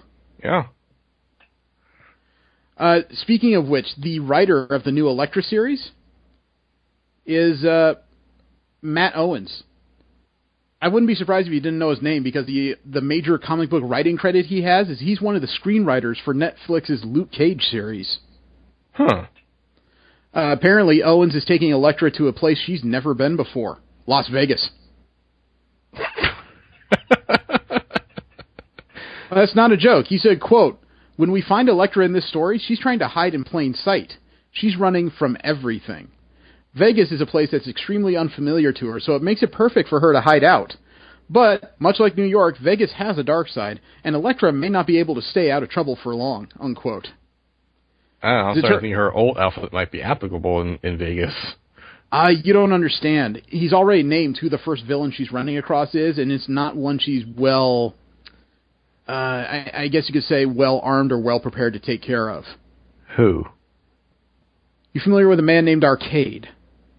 Oh, dear God. Longtime X-Men villain, master of Murder World, the guy who actually managed to kill several young superheroes in the recent Avengers Arena storyline. According to Mr. Owens, quote, "I love Arcade. He's so kooky, but at the same time, he's not someone to be underestimated. He's a brilliant inventor and a sadistic killer. He's incredibly dangerous. It's a different kind of threat for Elektra. As far as his interest in Elektra, she's one of the most formidable killers in the Marvel Universe. She fits so perfectly into the new game he's constructed. So when she comes on his radar, he simply can't resist," unquote. I wonder if she's going to kill him at the end. I don't know. I mean, if he's running this Murder World like the one he ran in Avengers Arena, he's unkillable while he's in Murder World. In the 70s, Arcade's Murder World generally involved these gigantic constructs that you just kind of had to get from one end to the other, right? Mm-hmm. They were large, elaborate, kind of weird. In Avengers Arena, it was a combination of super science and nanotechnology that he could control with simple hand gestures, like a sorcerer. And because of the nanotech, anybody that attacked him in Murder World, he was able to reflect those attacks or regenerate at high speed. Weird, right? Yeah. We spoke a little bit before about J. Scott Campbell. He had some problems regarding his latest variant for Invincible Iron Man #1, where people complained that he over-sexualized the character of Riri Williams. And we've had the conversation where we didn't feel he over-sexualized it. It was just his take on a character. It didn't feel like he really did much to damage it. But being an artist, he didn't decide to just let the whole thing drop. And no, I don't mean he decided to draw a new cover where she's completely nude. Okay, don't freak out on me. What he did was he did a new Midtown variant cover of the book, and it's one that was met with much less consternation, vitriol. If you take a look, it's a very simple cover of Riri Williams, regular clothes with her arms and legs around the torso and helmet of the new Ironheart armor she's built. It looks more like someone mugging for a cell phone camera, really. And this is causing problems. Why? Oh, it's not causing problems. I just said he made a new cover. Oh, okay. Although I'm sure there are some people out there who will say that she's showing way too much ankle in this one. Yeah, someone would say that. Yeah. And last up, Spider-Woman is one of those books that's kind of on the bubble. It's critically acclaimed, but it's not doing well in sales. There's an event going on, though, that may change that rather radically. It turns out the Hobgoblin has re-entered Marvel Comics through her book. The Hobgoblin, this is the original version. It's a man named, I think his name is Roderick Kingsley, is the original Hobgoblin. Mercenary. And he's eliminated the New Age Hobgoblin, so he has all of his technology to go with whatever he has already. And he's decided to arm up several B and C listers with gliders and some upgraded technology. He's been recruiting a gang for reasons that I don't quite know. But in the latest issue of Spider-Woman, it turns out it also involved death. And no, I don't mean the Avatar of Death. That would be way too metal for this kind of book. Like flaming pumpkins aren't metal enough. Yeah, but it did involve a flaming pumpkin. Because it turns out... Jack-o'-lantern? No, Spider-Woman's current nanny, the Porcupine, and one of the people she works with in her detective agency, as you recall. Uh-huh. He was trying to get on Spider-Woman's better side. She likes him already, but he was trying to make her think of him as a full-time partner by offering to infiltrate this gang on his own. And when I say offer, I meant he was doing it without her knowledge.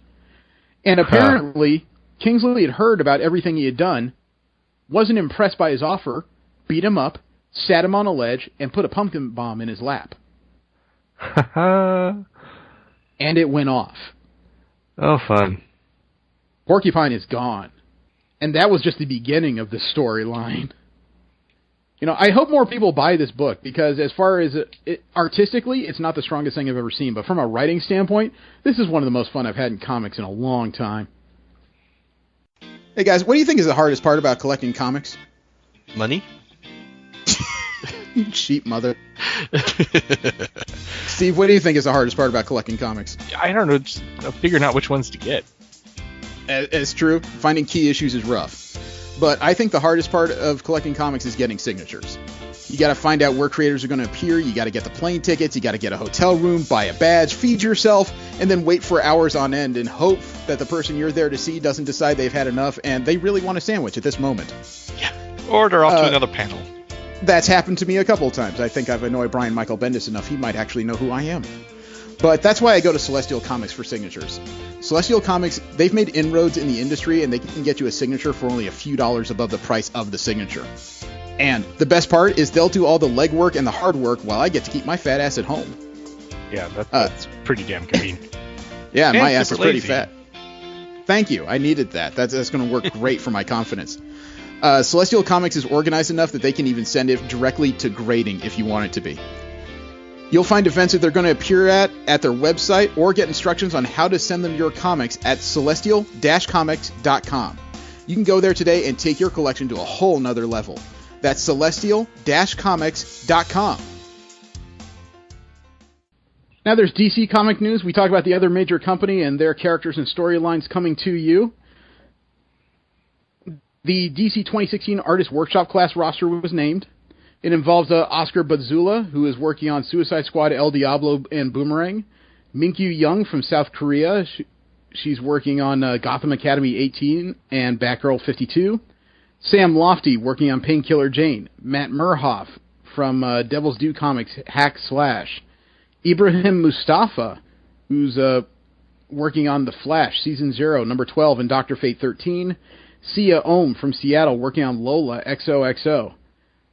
Lalit Sharma from India, who's currently working on Xenoscope and Raj Comics. and Lynn Yoshi from New York, former Marvel editor. This class is being hosted by Andy Kubert, Klaus Johnson, and DC publisher Jim Lee. Gosh, man, sometimes I really would like to get involved in these classes, but then I just don't want to get embarrassed. There was some news that I was really hoping was true that DC is now telling us is not true. Earlier this week, Frank Cho announced that he was working as the cover artist for Wonder Woman Rebirth, and he left prematurely, but he said that there were plans for him to return writing and drawing Wonder Woman after Greg Rucka, the current series writer, leaves. And he also names Greg Rucka as the primary reason why he's not working on Wonder Woman anymore. Oh. Yeah, in his quote, he said, quote, "We're in negotiation. It's almost there, pretty much. I mean, yeah, let's be honest, it's going to happen. You know, I have a huge fan base, and I have the story already written." And then later in the week, DC Comics basically said, "What are you talking about?" They've denied that there are any current plans for Wonder Woman to be worked on by Frank Cho, which just threw cold water on the whole damn thing. It's a little disappointing, man. We've talked about Cho. He's slightly controversial as an artist, but he's very solid as far as his work. Would have liked to have seen what he had to offer. The artist on the Suicide Squad has moved over to another series. Suicide Squad Rebirth artist Philip Tan is taking over the series of Hellblazer, the John Constantine comic, with February's issue number 7 in an arc titled The Smokeless Fire. It's going to be about John Constantine's search for Abby and the Djinn as he and Mercury venture to Paris. According to Philip Tan, he says his work with Constantine is inspired by the character's early appearances in the saga of Swamp Thing. He said, quote, "I've recently read the original run of Alan Moore's Swamp Thing and can't believe how amazing John Constantine's first stories were. It's a version that inspired my artwork for this story. I think people will find a fresh yet nostalgic version of John Constantine as Simon Oliver and I bring the readers along on his adventures," unquote. It sounds kind of awesome. Yeah. You know, the original runs of these books were really defining for both of these characters, so sounds like a good place to start from. Now, there's a new webcomic out that tells an interesting story. Of? What if Kal-El was Khalil? It was originally launched in 2015. The series is called Khalil, and it tells the story of an alternative universe where a Kryptonian landed on Earth, but not in Kansas. He landed in Pakistan. Interesting. So the story of the young Kryptonian Khalil is raised very differently than the original Schuster and Siegel version of Superman, but tends to fight the same struggles. So in this version, Superman is raised as a Muslim person. Almost sounds like another version. It's not right. I was going to say another version of the Red Sun story, but no, this is absolutely completely different. But well, I mean, I'm sure the Khalil story is more of an ongoing than the mini series version of Red Sun. But you are right; it's the same concept of, you know, what if Superman's origins were of this nationality instead of American? Which is... Yeah, Gods and Monsters actually did something similar to that where he landed in Mexico. Mm-hmm. And it is a story to be told because for most characters, a change in nationality wouldn't change things severely. But when it's applied to the idea of Superman, you know, such an overridingly powerful character raised under another culture than American, it would lead me to wonder what kind of being that would produce, you know? Not going to say that, you know, backwater Kansas is the most forgiving place in the world. No frickin' way. I've been there. But, you know, it's just the idea of if Superman was born in a different culture, what kind of person would he be? That is a question to ask. It is, and... You know, it's a webcomic, so I'm sure if you search out the series Khalil, you'll be able to find it online. And last up in DC comic news, we've talked about this crossover, and we kind of laughed it off because we didn't understand how this was even going to be a thing. It debuts February 1st, 2017, a 6-issue limited series of Green Lantern and the Planet of the Apes. Which just sounds laughable, man. One side is so much more powerful than the other. Yeah. But it turns out they may actually have a good reason to visit the Planet of the Apes. All right. Dr. Cornelius has a ring on his finger. Who was Cornelius? Dr. Cornelius is the most infamous simian character in the original run of the Planet of the Apes films from the 70s and 80s. He was a scientist. He was probably one of the most gentle simian characters in the story. And somehow, he's gotten his primate fingers on a green ring. Huh. Makes me wonder what the villain is of this story. Does it involve another color ring? I don't know. According to let me see, Boom Studios editor-in-chief Matt Gagnon, quote, "We've been having endless amounts of fun collaborating with our friends at DC Entertainment, and this new crossover only ups the ante. Both Planet of the Apes and Green Lantern boast decades of entertaining stories and dozens of fan-favorite characters. The result of crossing over these two incredible franchises is an ambitious, epic story that's brimming with one of the most enjoyable cast of characters in all of comics," unquote. That's all he said. There's no other words about what the potential story is. I mean, if Dr. Cornelius is actually getting his hands on a Green Lantern ring, you would have to think whatever the enemy is has to be really powerful. Because those rings, even if you don't think much of them, as far as a concept of power, they're high up on the scale. Oh yeah. So it makes me wonder if they're going to throw another ring slinger as a rival. It may not be yellow, could be red, maybe. Maybe the orange ring. That's probably one of the most singularly powerful versions. I couldn't see that happening the way the lore set was behind that, but I don't know, anything's possible, I guess. I doubt this is an in-continuity crossover. I don't think you're going to see Hal Jordan in DC Comics. You remember when we talked to that? Remember when we talked to that gigantic talking ape that stole a Green Lantern ring? Ha ha! What a time! Okay, now we have general comic and convention news. This is where we talk about comic books that are not Marvel or DC related, as well as conventions happening all around the world.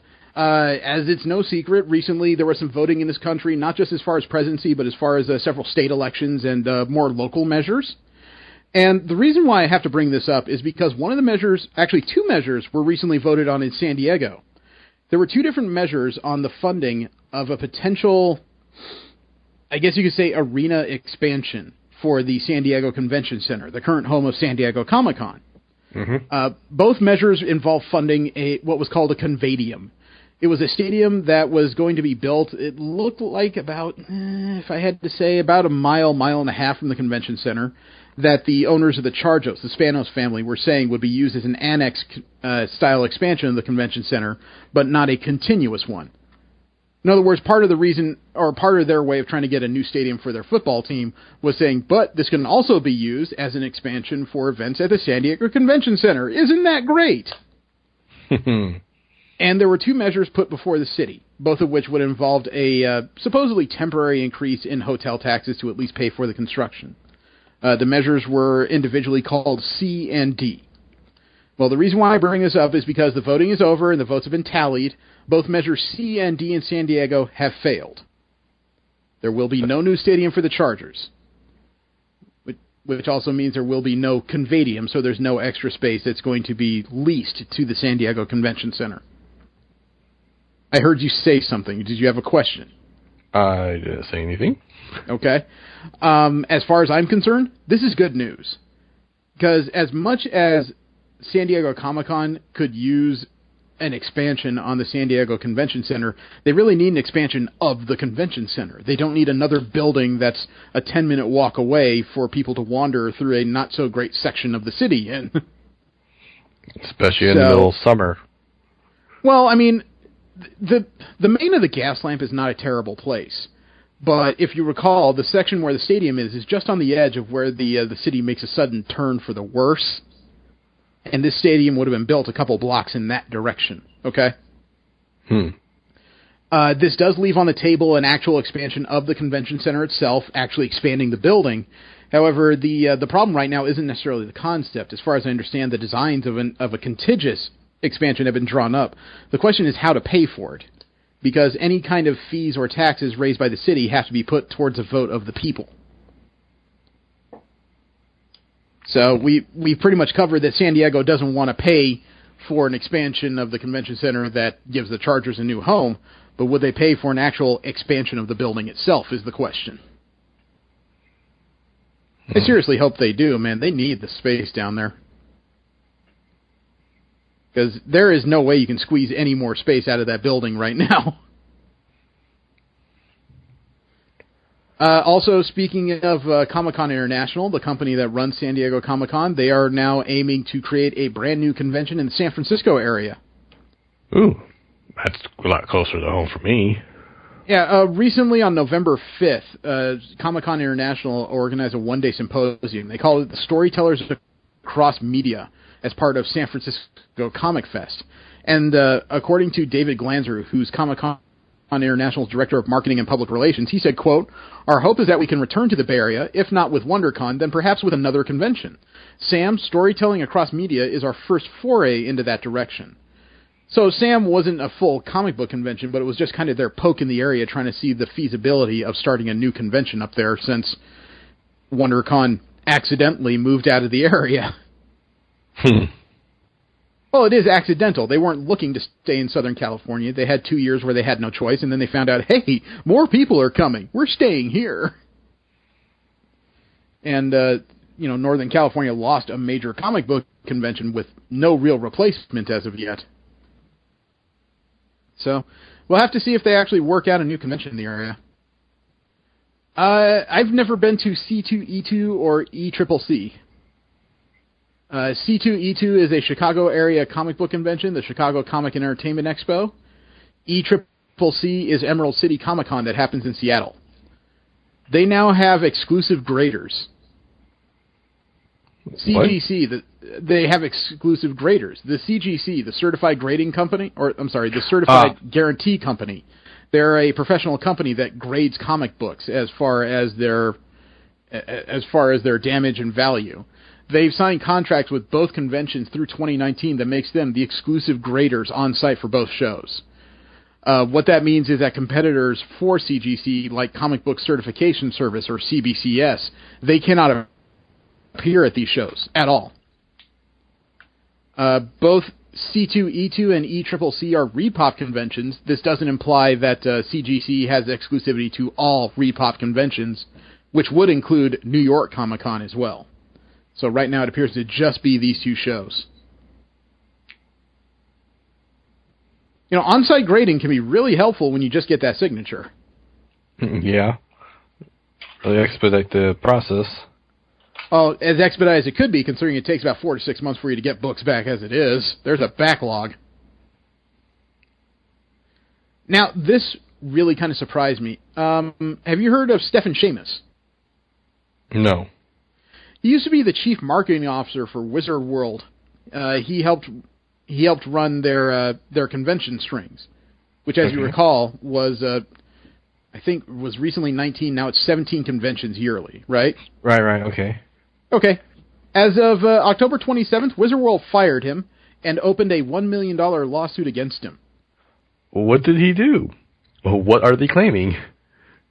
Turns out, Stephen Shamus, if these allegations are true, is scum. Stephen Shamus, part of his job as chief marketing officer was to get objects signed by some of the guests of honor, and then raffle them off or use them as prizes at conventions, which is something a lot of conventions do. According to the suit, Shamus negotiated money-losing deals for Wizard World in order to get these celebrities to sign things, which he then took and then sold via online services or in person with different fans. Huh. So he took the charity celebrities who thought they were working with the convention, took the objects they signed, and then sold him and pocketed the returns. Yeah, that's scummy. Well, I mean, that's scummy on one aspect, but then he was also paid by Wizard World to obtain these objects, so Wizard World can sell, raffle, give away these objects. But that means Wizard World paid him to go get this stuff, and then he got to double dip by selling this stuff. And this is kind of sad because Shamus was one of the earliest employees of Wizard for these conventions. He worked with them since January of 1991. His brother Yeah, his brother, Gareb Shamus, is the founder of Wizard World, although Gareb Shamus hasn't been associated with the company since 2011. Now they gotta kind of look into everything he has done since he's been with them. I absolutely agree with that. They got to open up a lot of back accounting to find out where this stuff went. And it's not like you can take it back from the people he sold it to. Half of it probably changed hands a number of times by now. Mm-hmm. This is astonishing to me. This story really, really pushed me sideways. It does, man. It's a serious breach of trust, not just of fans, but of the guests of honor of Wizard World, who have to second guess what they're doing now for the Wizard World conventions across the country. Now, the next bits of news, unfortunately, are semi-political. As it's no secret now, we have a new president-elect who is not a winner of the popular vote, but he won the electoral vote. And it's caused a lot of consternation across the country. Whether or not you agree or disagree with that is not really the story here, because this has to do with individuals. The artist of the current run of the Champions for Marvel, Humberto Ramos, and as you recall, Champions is the new kind of Teen Titans allegory in Marvel. Yeah. He's recently said that following the election of Donald Trump as president-elect, Humberto Ramos has said he's no longer going to visit or appear at conventions in states whose electoral colleges went to Trump. From a political standpoint, I understand what he's trying to do. There's the argument of why are you punishing the fans? It's a valid argument, but still, if this is what he believes, it's what he believes. It's not, yelling at the man across the internet's not going to change anything, as we all well know. Yeah. But that does severely limit his options, because the Electoral College, number one, it doesn't define every single person who voted for the man. No, it doesn't. And number two, according to the Electoral College, he can only visit, I want to say, a third of the states of the country under this outline he's given. The western states, California, Oregon, Washington, Nevada, Colorado, they went blue. They voted for, or their electoral college anyway, went for Hillary Clinton in massive amounts, as did, if memory serves, New York, Massachusetts, Maine, Vermont, northeastern states for the most part. With a couple of individual states here and there, Illinois. That really limits his opportunity to go to shows and be guests of honor or gain exposure or have booths. So, it's one of those measures that I understand as a statement, but it's also a little bit self-defeating. You know what I mean? And if it was just one of them, that would be astonishing. But unfortunately, there was another story that came out where one of the most notorious creators and character designers of the Teen Titans book at DC, George Perez, he also will not go to red state conventions. Oh, damn. That's really weird to me, man. Again, I understand he's disappointed in the election. I am as well. Not as a supporter of Hillary Clinton, but just, understanding what Trump and the people who support him stand for, I disagree with. I'm not going to sit here and yell about it or anything, because, frankly, what's done is done, and the best I can do is move forward and try to protect what civil rights I think are important. But from a commercial standpoint, the moves by Perez and Ramos are just a little bit perplexing to me.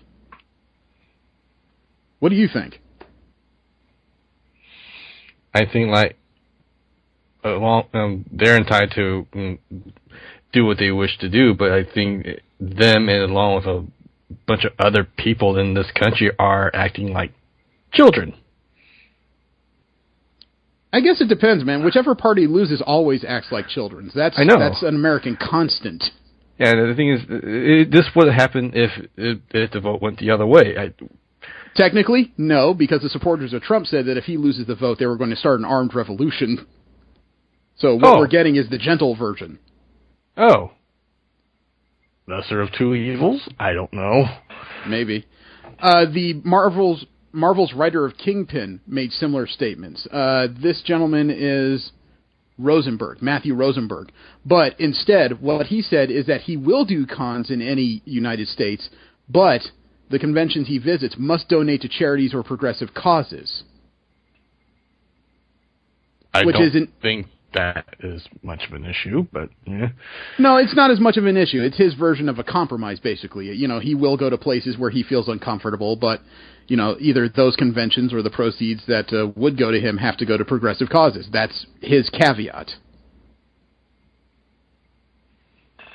He put out a lengthy statement. It's a bit too long for me to read at this point in the show, but it is what it is, man. Politics is polarizing, which is why I try to generally avoid conversations about straight politics. I'll talk issues, but straight politics is just one of those things where you're inviting almost ridiculous arguments nowadays.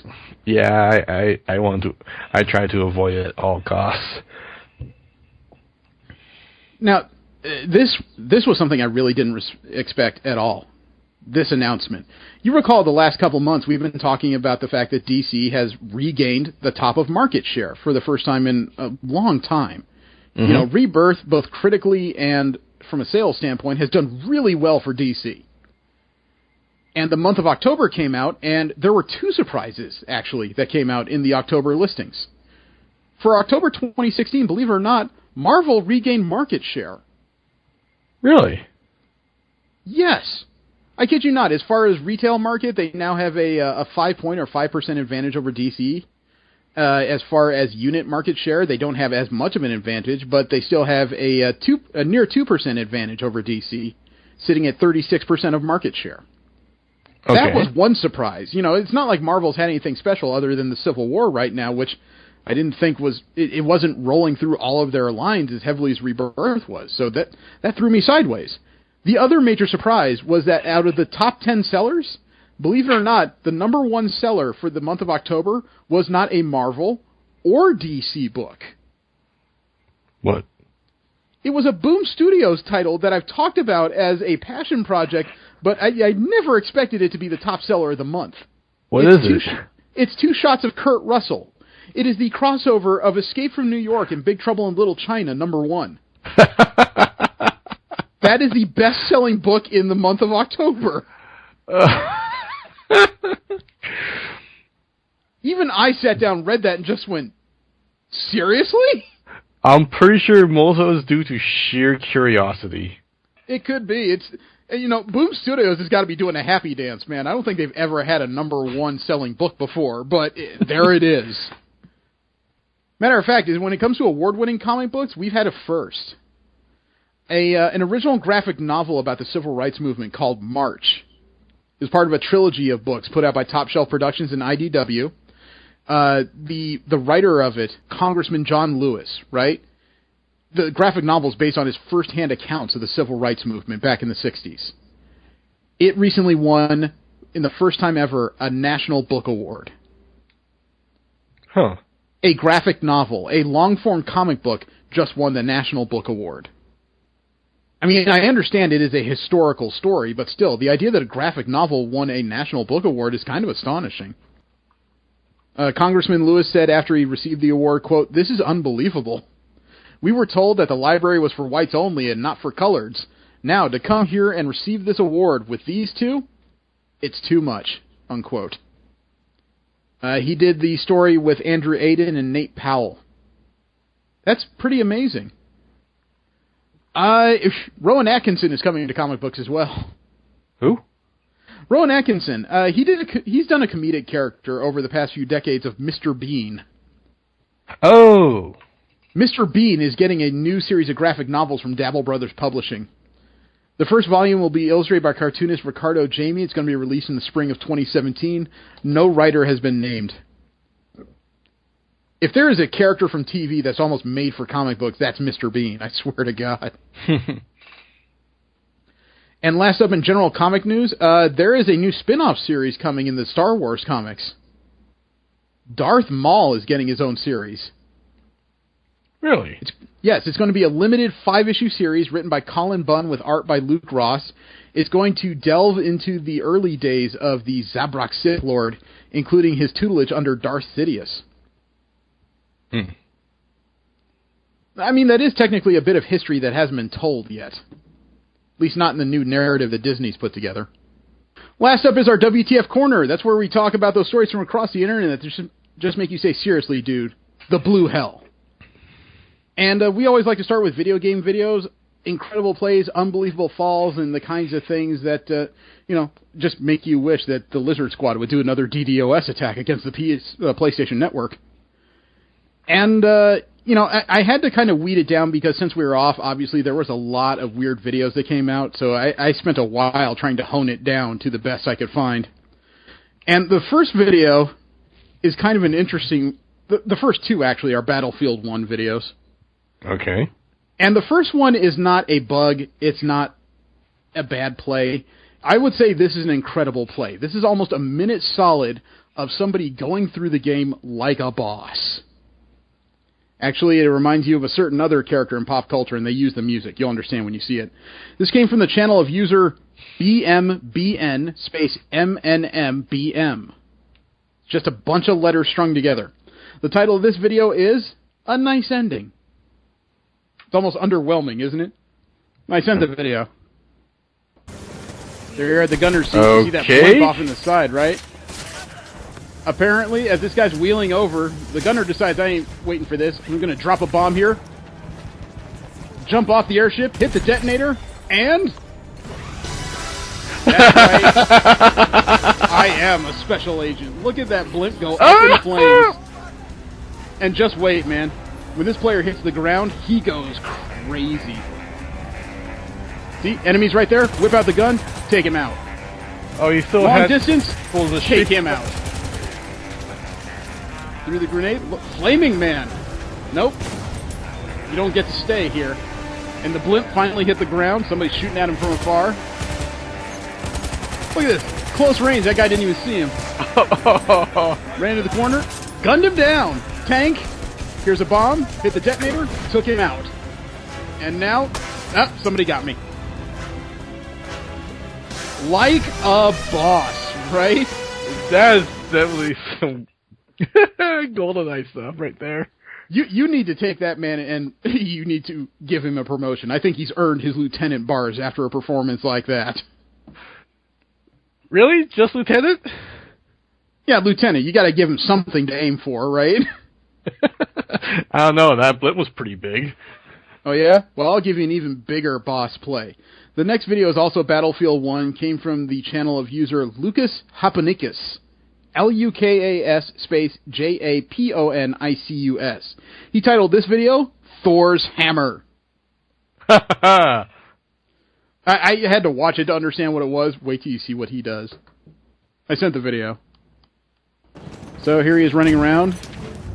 Look, there's a tank. Okay, we'll gun down this guy guarding the tank. I'm not going to... Flare gun? No. Here's my hammer. I'll hit you once and... Destroyed! With a regular hammer, he took out a tank. I call bullshit. He did it, didn't he? He didn't survive the attempt, but yeah, one hammer strike was enough to kill both him and the tank. That is the mighty ball-peen hammer of Odin, I guess. I don't know. The next video is a Mafia 3 video. This is the story of 1970s New Orleans, which was just a thick game with racial strife. I saw this, and I had to keep this in the list. As much as I needed room, I couldn't let this one go. This came from the channel of user Voss Strathom. VAAS space STRATHOM. It's a great name. I hope it's his. The title of this video is Mafia 3 _ 20161011224006. Timestamp. Got it. Pretty much. But wait till you see the action in this, because it gets freaky. I sent the video. You're high speed backwards, and you back right into a guy, knock him off the pier. So listen to this. You can't kill me. No one kills me. Really? That gator says otherwise. No, that gator wasn't anyone. What you didn't know was that downtown New Orleans also substituted for Gotham in Arkham City. So, next video is a Fallout 4 video. Been a little bit since we've had this one. But there was something really unusual that happened in this video, and I couldn't ignore it. This came from the channel of user Hisoseta. Hisoseta. The title of this video is, Mr. President, get down! I hope it doesn't mean get down, get funky. I can't take that. President in Fallout 4. Yes. All right. The title is Mr. President, Get Down. Keep that in mind as we watch this video. I sent the video. There you are. Wandering up to that little shack I see. Mm-hmm. You see in the upper stairs there's some kind of gigantic mole rat, right? So you take aim, about to fire, and as soon as you pull the trigger, another one jumped in the way. Mr. President, get down! And it runs away. He actually took the shot for the other mole rat. There are Secret Servicemen who pray all their lives to get that kind of action. And then there's same people that will walk away from it. Yeah, like the guy who just said, "Dude, he shot Ralph! Get the hell out!" Now, I have a video from the new expansion for the Elder Scrolls V, Skyrim. This came from the new expansion, and it's not what's happening in front of you that's important. You'll understand this in a sec. This came from the channel of user Dave Nunn, DAVE space NUNN. He titled this video, Skyrim Remastered Strange Occurrence. What could be so strange in a game that's about yelling at dragons, right? I've seen some strange things. Well, wait till you see this. Sent the video. You are wandering around a rainy forest at dusk, it appears. Or at least during a heavy storm. Mm-hmm. So, there's a fortress. We cut away, and you're talking to a telepathic dog. Flying lizards and two-legged which is unusual enough, right? And you're surprised by me? And horse on a catapult. And I'm continuing to do so. If you can explain to me what just happened, because that guy doesn't even understand what happened to his horse. He left. In Skyrim we call that a physics glitch. There was a horse loaded into a slingshot. That's not a physics glitch. That means Slapstick is running your game. No, that was a ballista, not a slingshot. Either way, that was a heat-seeking horse. So, the next video is from a game we haven't seen in a little while, The Division. This was the shooter that kind of got buried underneath other shooters, and it had some technical issues. This came from the channel of user Foxblade UK. Obviously a Metal Gear fan, but his video was called Extraction Magic. Uh-huh. It makes you wonder what kind of David Blaine crap happened, doesn't it? But I sent the video. 30 seconds to lift off. 30 seconds? Well, I better run then. Look, he made it to the chopper. And he made it to the chopper. He's holding down the button. He got on. Made it out of the level. Good for him, right? Yeah. All that's left is for the chopper to take off. Uh-huh. There we go. Well, the chopper didn't take off, but he certainly did. Initiates in 10 seconds. Get on. Chopper is still on the ground, and his character is flying away as if he's in a helicopter. And there he is soaring through the seats, literally soaring through the skies by the seat of his pants. Okay, I think he's in the invisible helicopter. I think Wonder Woman's well, right now the helicopter's gotten up and said, "Hey, I gotta see what happens here. Follow him." There's a helicopter following his route through the city. See you back here. Someone's playing catch-up.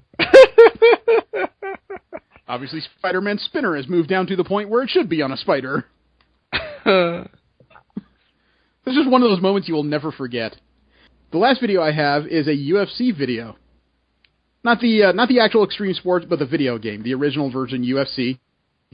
This came from the channel of user Space Cabbage. I did not slur those words. Space Cabbage. The title of this video is That Can't Be Legal. Huh. Yeah, UFC games, the stuff we've seen tends to have the impossible bends and, just weird physics glitches and the character models not meshing where they ought to, right? Yeah. This is the opposite problem. I sent the video. So we got two characters facing off. And so far, everything seems to be working pretty well, I'd say. Uh-huh. A little bit of a back and forth. Ooh, nasty side kick. Player's backing up. Oh. Spinning back with... Ooh, on his back. Oh. You know what? I've had enough of this. To quote Deadpool, cockshot. What? Straight shin to the nuts. Hold on. Let me see that again. You need to see that one more time? Yeah. All right. So again, right here, everything's fine. The game's working perfectly. And the bloody character's getting his butt kicked. There's that sidekick again. Yep. Backs him up to the wall. He's spinning back fist fails. He gets knocked on his butt. Ouch, that hurt. Side guard jumps up, can't take anymore, and cock shot. Oh. Usually that's where you get disqualified. It's a nice counter to a drop tackle. Yeah, but there's reasons why that's against the rules ever since, like, 1995.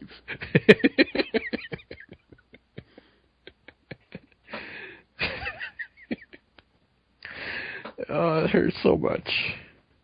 Further on in WTF, we've had the image before of the fully formed Megazord toy based on the new Mighty Morphin Power Rangers film coming in the near future. Mm-hmm. And we talked about how it was kind of hard to piece together where the different toys are supposed to merge into this gigantic thing. Mm-hmm. Well, new images have come out, and normally this would be in general media, but I had to put this in WTF because of the images on the back of the Megazord toy box. Because as it turns out, it shows us 4 of the 5 Zords that are going to be in the film. Now, here is the one based on the Pterodactyl, which just basically seems to be a stylized jet. Okay. It looks like a non-transforming swoop from the older Transformers toys, really.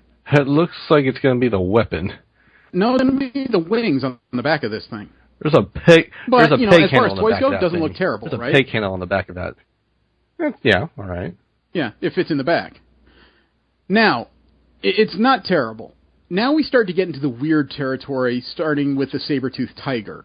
Because when you look at this thing, it looks vaguely like a saber-toothed tiger, and vaguely in the form of, that looks like my 5-year-old designed it. Huh.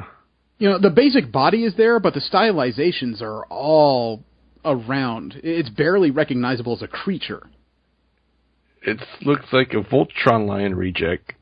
Yeah, and believe it or not, it gets weirder as we go. And I don't have any images of the Tyrannosaurus or what that's supposed to look like. But, if you recall, the Blue Ranger has the Triceratops, right? Yeah. Look at this image, because Triceratops are not supposed to have 6 legs. And this is even more vague than the saber-toothed tiger. It is hard to understand what they're putting together here. So I kind of need help trying to figure out where these designs are going. Got anything to add to this point? I think they took the idea of the Guyver kind of ran with it. Okay, and the issues are no more apparent than the last image I have of the Mastodon. And the Mastodon is completely out of left field. If you thought the Triceratops was bad, somebody explain to me when a Mastodon has 8 legs, no tusks, and has the face of a bison. What? This looks like you crossed a bison with a spider. This does not remind me of a Mastodon in any format. And I will remind you that we've seen the power coins in the trailer of the film. They are based on actual Earth dinosaurs. So what these creatures are, I have no clue.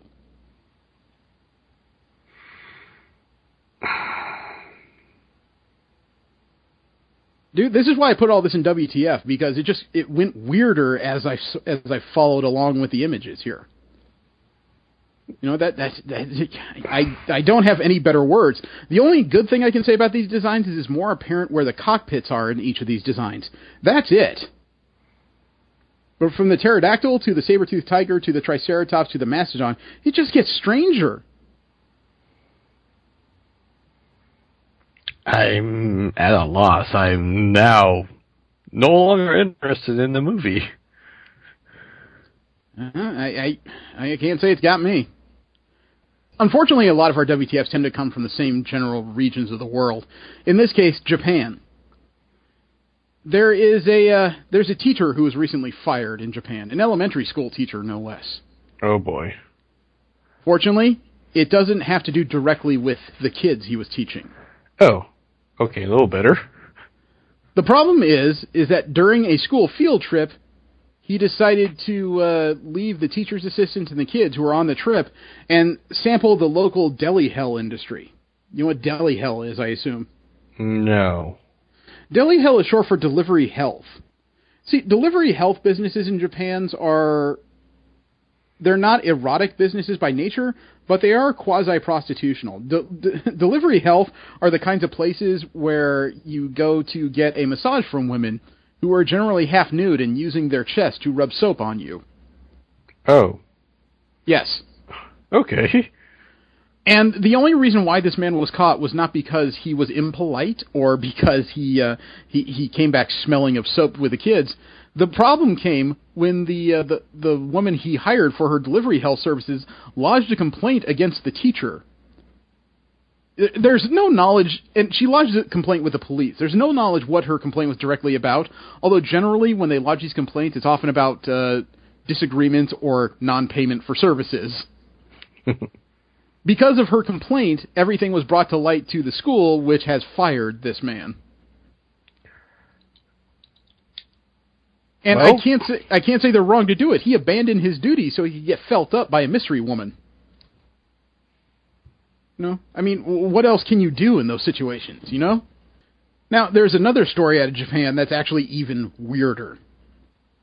This came out of Kyoto, which is, the second largest city in Japan. Somehow, a 56-year-old man lured an unsuspecting woman into his car. He apparently asked her to lend him a hand in fixing his car brakes, and this was past midnight, and this woman thought it was a good idea for reasons that are beyond me. Not saying she deserved what she got, but it's really weird to trust a mystery man past midnight trying to fix his brakes, you know? After she got into the car, the man apparently threw her into the driver's seat, ripped off her sandals, and started licking the soles of her feet. Okay. He did so for 30 minutes. And the only reason he stopped was he apparently had enough and allowed her to leave. And as she was leaving, he thanked her for the meal.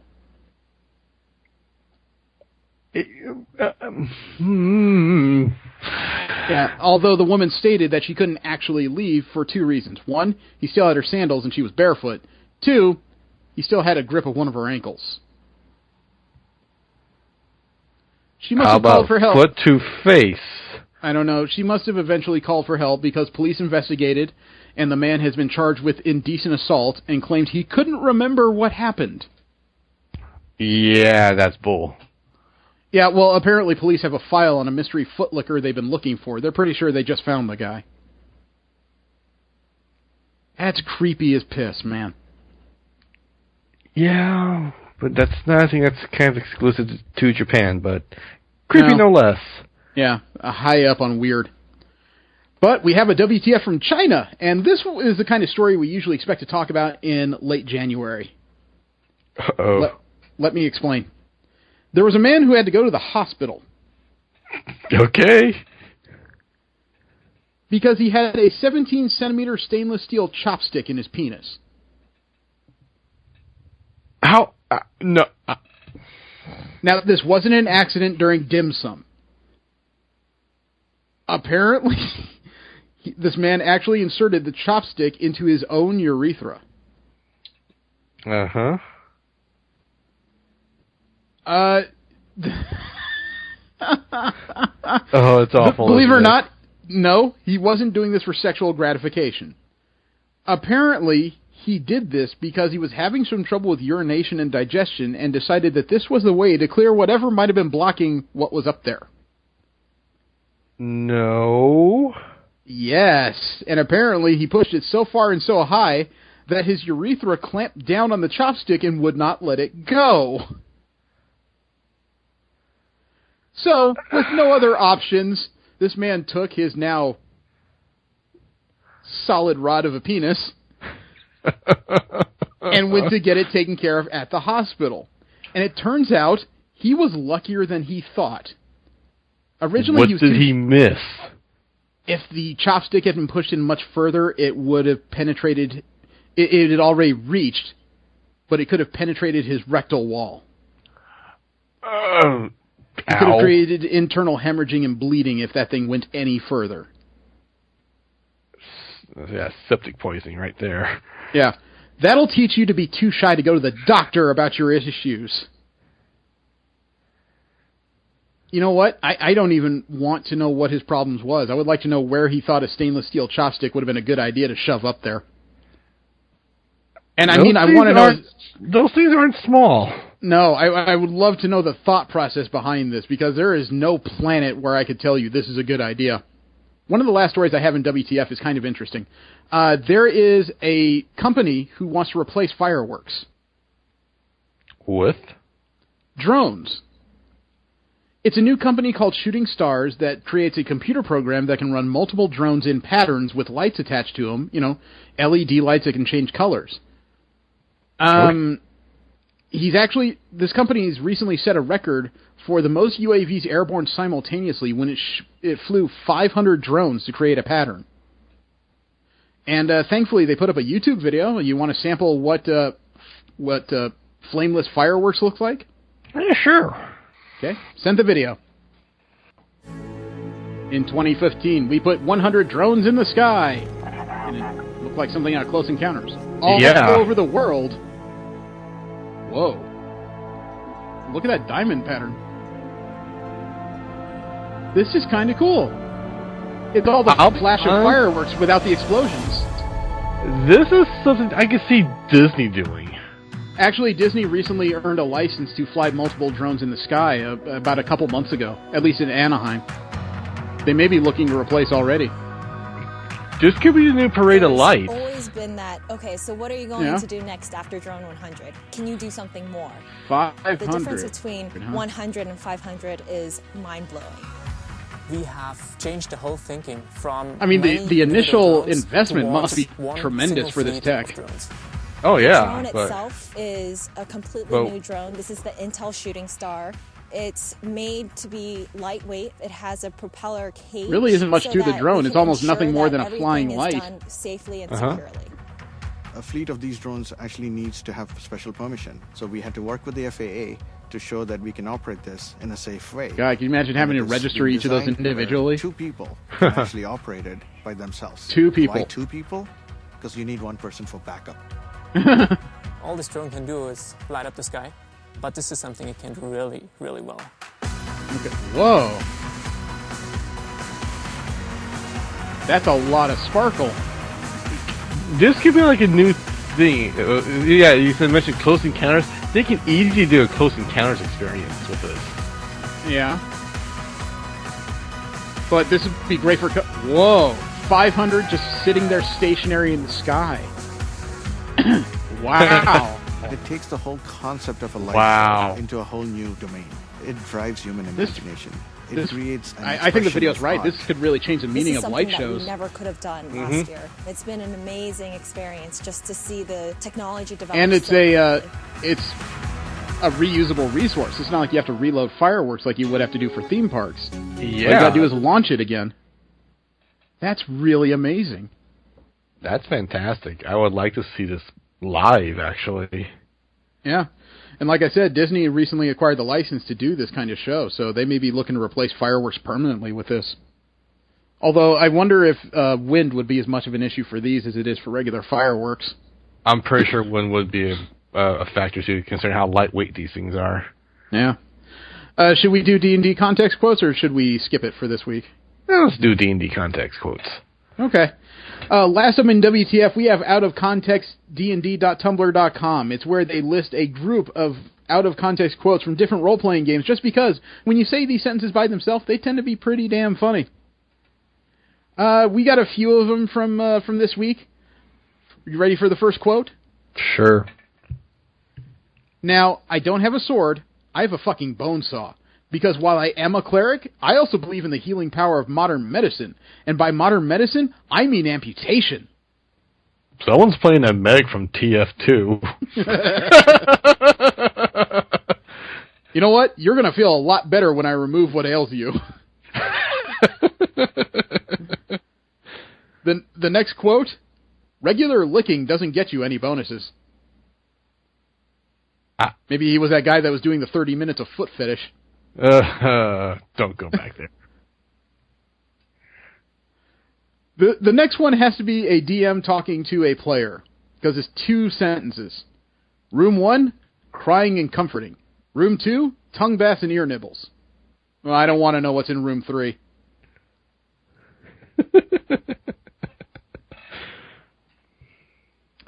The next quote is a female halfling that apparently is talking to a minotaur she's trying to pick up. Pick up. And I had to lay this out because without that, the quote is less funny. Now that you know this is a halfling fighter talking to a minotaur, get this. The quote is, "Do you think he can find my labyrinth?"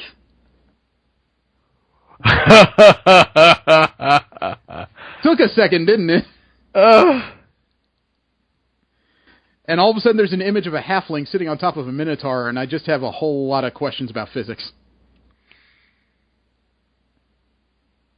30 minds.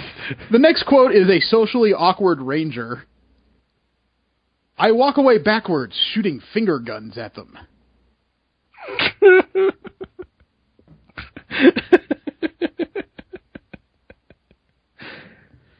The following quote is by a Goliath barbarian.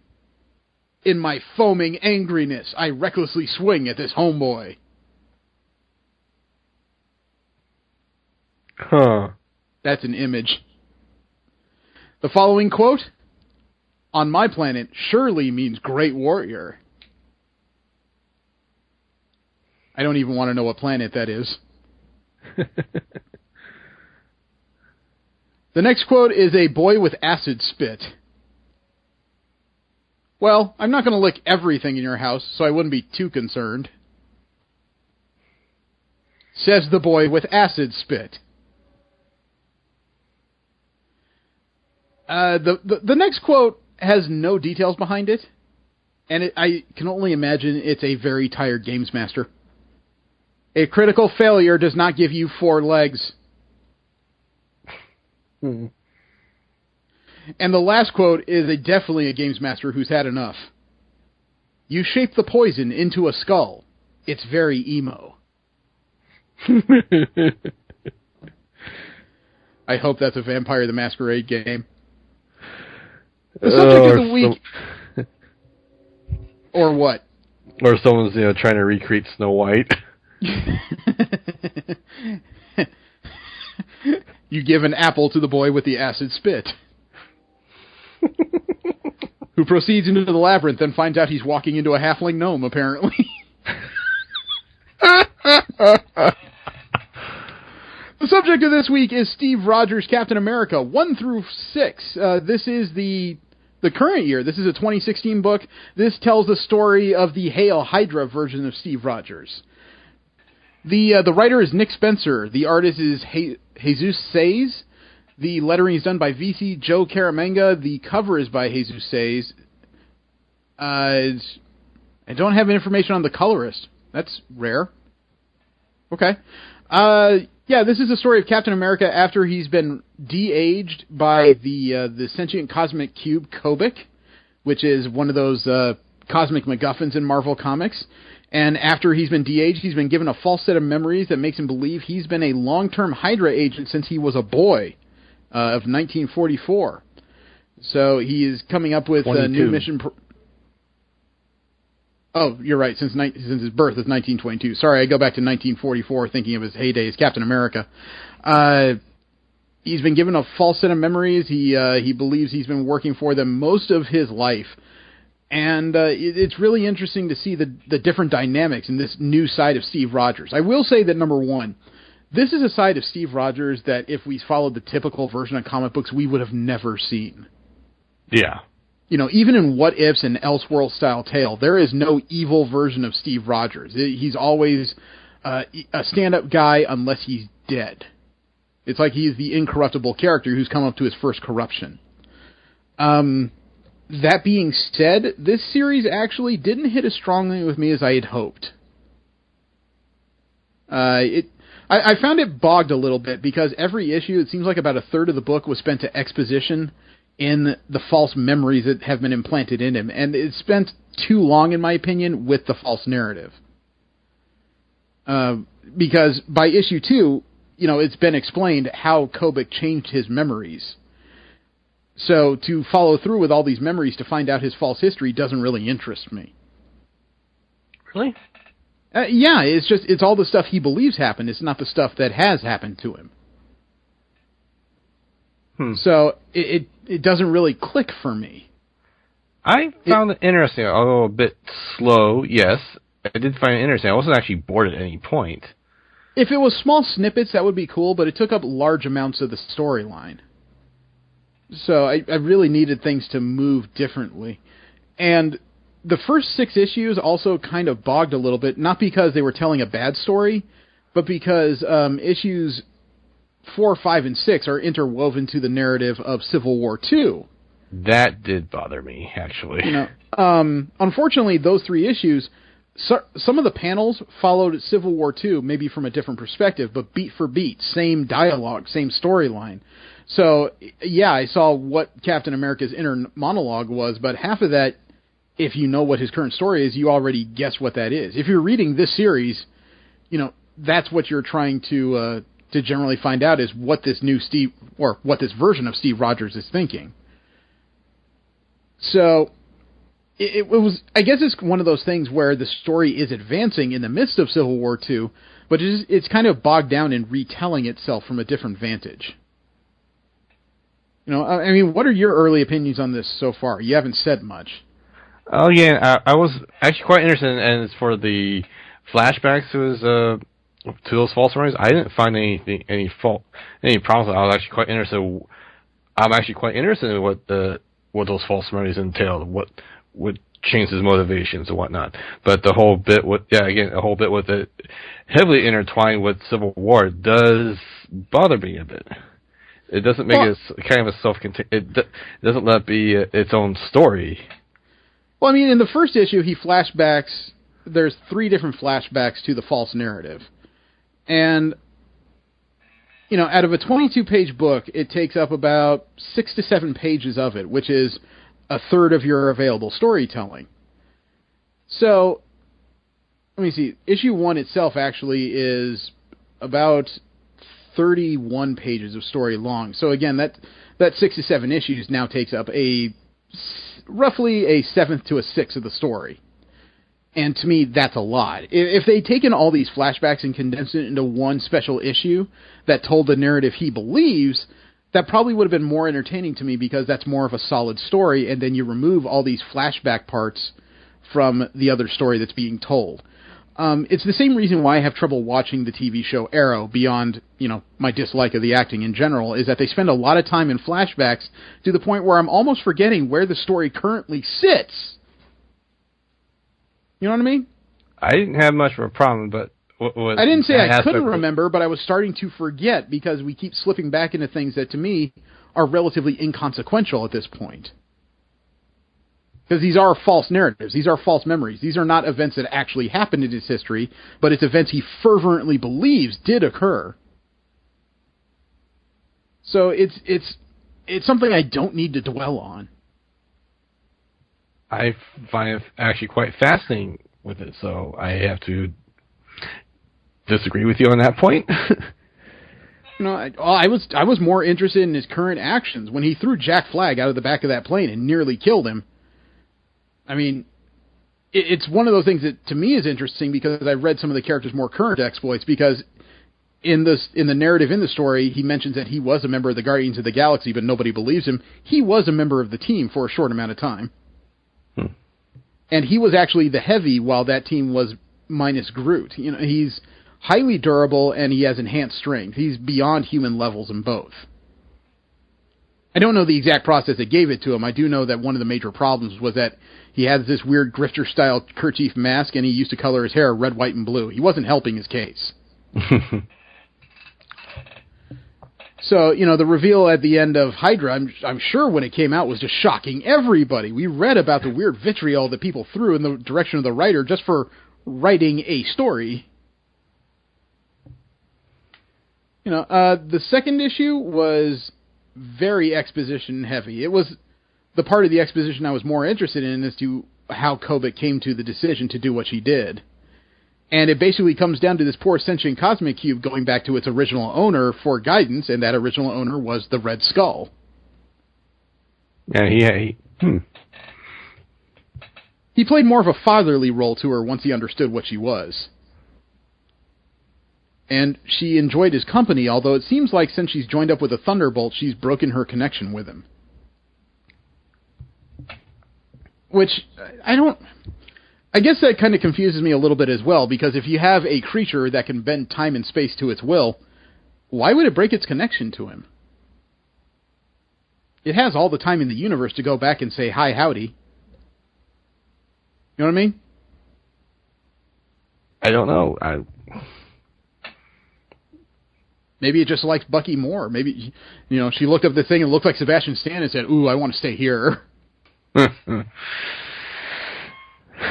But as we see, the Kobix changes to people, they do have false memories planted in their head that don't change the current universe, as she did with Dr. Eric Selvig early on in issue 2. And it was through the Skull's guidance of Kobik, basically, that not only did the events at Pleasant Hill happen, but the Red Skull actually is more or less the impetus for creating Pleasant Hill. He's kind of been backdoor manipulating S.H.I.E.L.D. and the Avengers for a longer period of time than anyone's really guessed. Yeah, he's been playing one hell of a long con. He has. And it has to do with an older trope in supervillainy that doesn't work for me as well nowadays, in that it can't be easy for him. He could have told Kobik to just change everything to where he rules, and that could have been it. But instead, he has to actually win it. There has to be a con. There has to be a conquering for him, which is one of those cases of, dude, if you could just win, you're supposed to win, not say, but I have to give it a chance. Well, that brings me up to the other one point I had with the second issue, is when he took Xavier's brain. He didn't do that in issue 2. He did that way back in the first volume of Uncanny I know that, Avengers. but I know that. But saying he got and wasn't satisfied with what he had and was immediately bored with it. I know. I think that's got to kind of sting a bit for the X-Men. Well, it's not like they know that, because he's not an X-Men problem. Even though he went and stole Xavier's brain, he's still not an X-Men problem. I mean, it really makes me wonder why Cyclops hasn't come and laser-faced him. Because it can't be a secret by now that he stole Xavier's brain. He did it right off the grounds. So you really wonder why the Red Skull hasn't been addressed by the X-Men themselves as of yet. Especially since they all know by now that he stole Xavier's brain, and Magneto hates him the most of all at this point. Yeah. You stole the brain of my best friend, and you're a Nazi? Why haven't I shoved a girder up your ass? Which at this point is a viable question in general. Yeah. And the third issue, I guess, is more of an example of what kind of connection Steve Rogers has with the Red Skull at this point. It is definitely more of a subservient thing. Long story short, what we find out in essence in this issue is that Steve Rogers has been lying to the Red Skull for at least a little bit.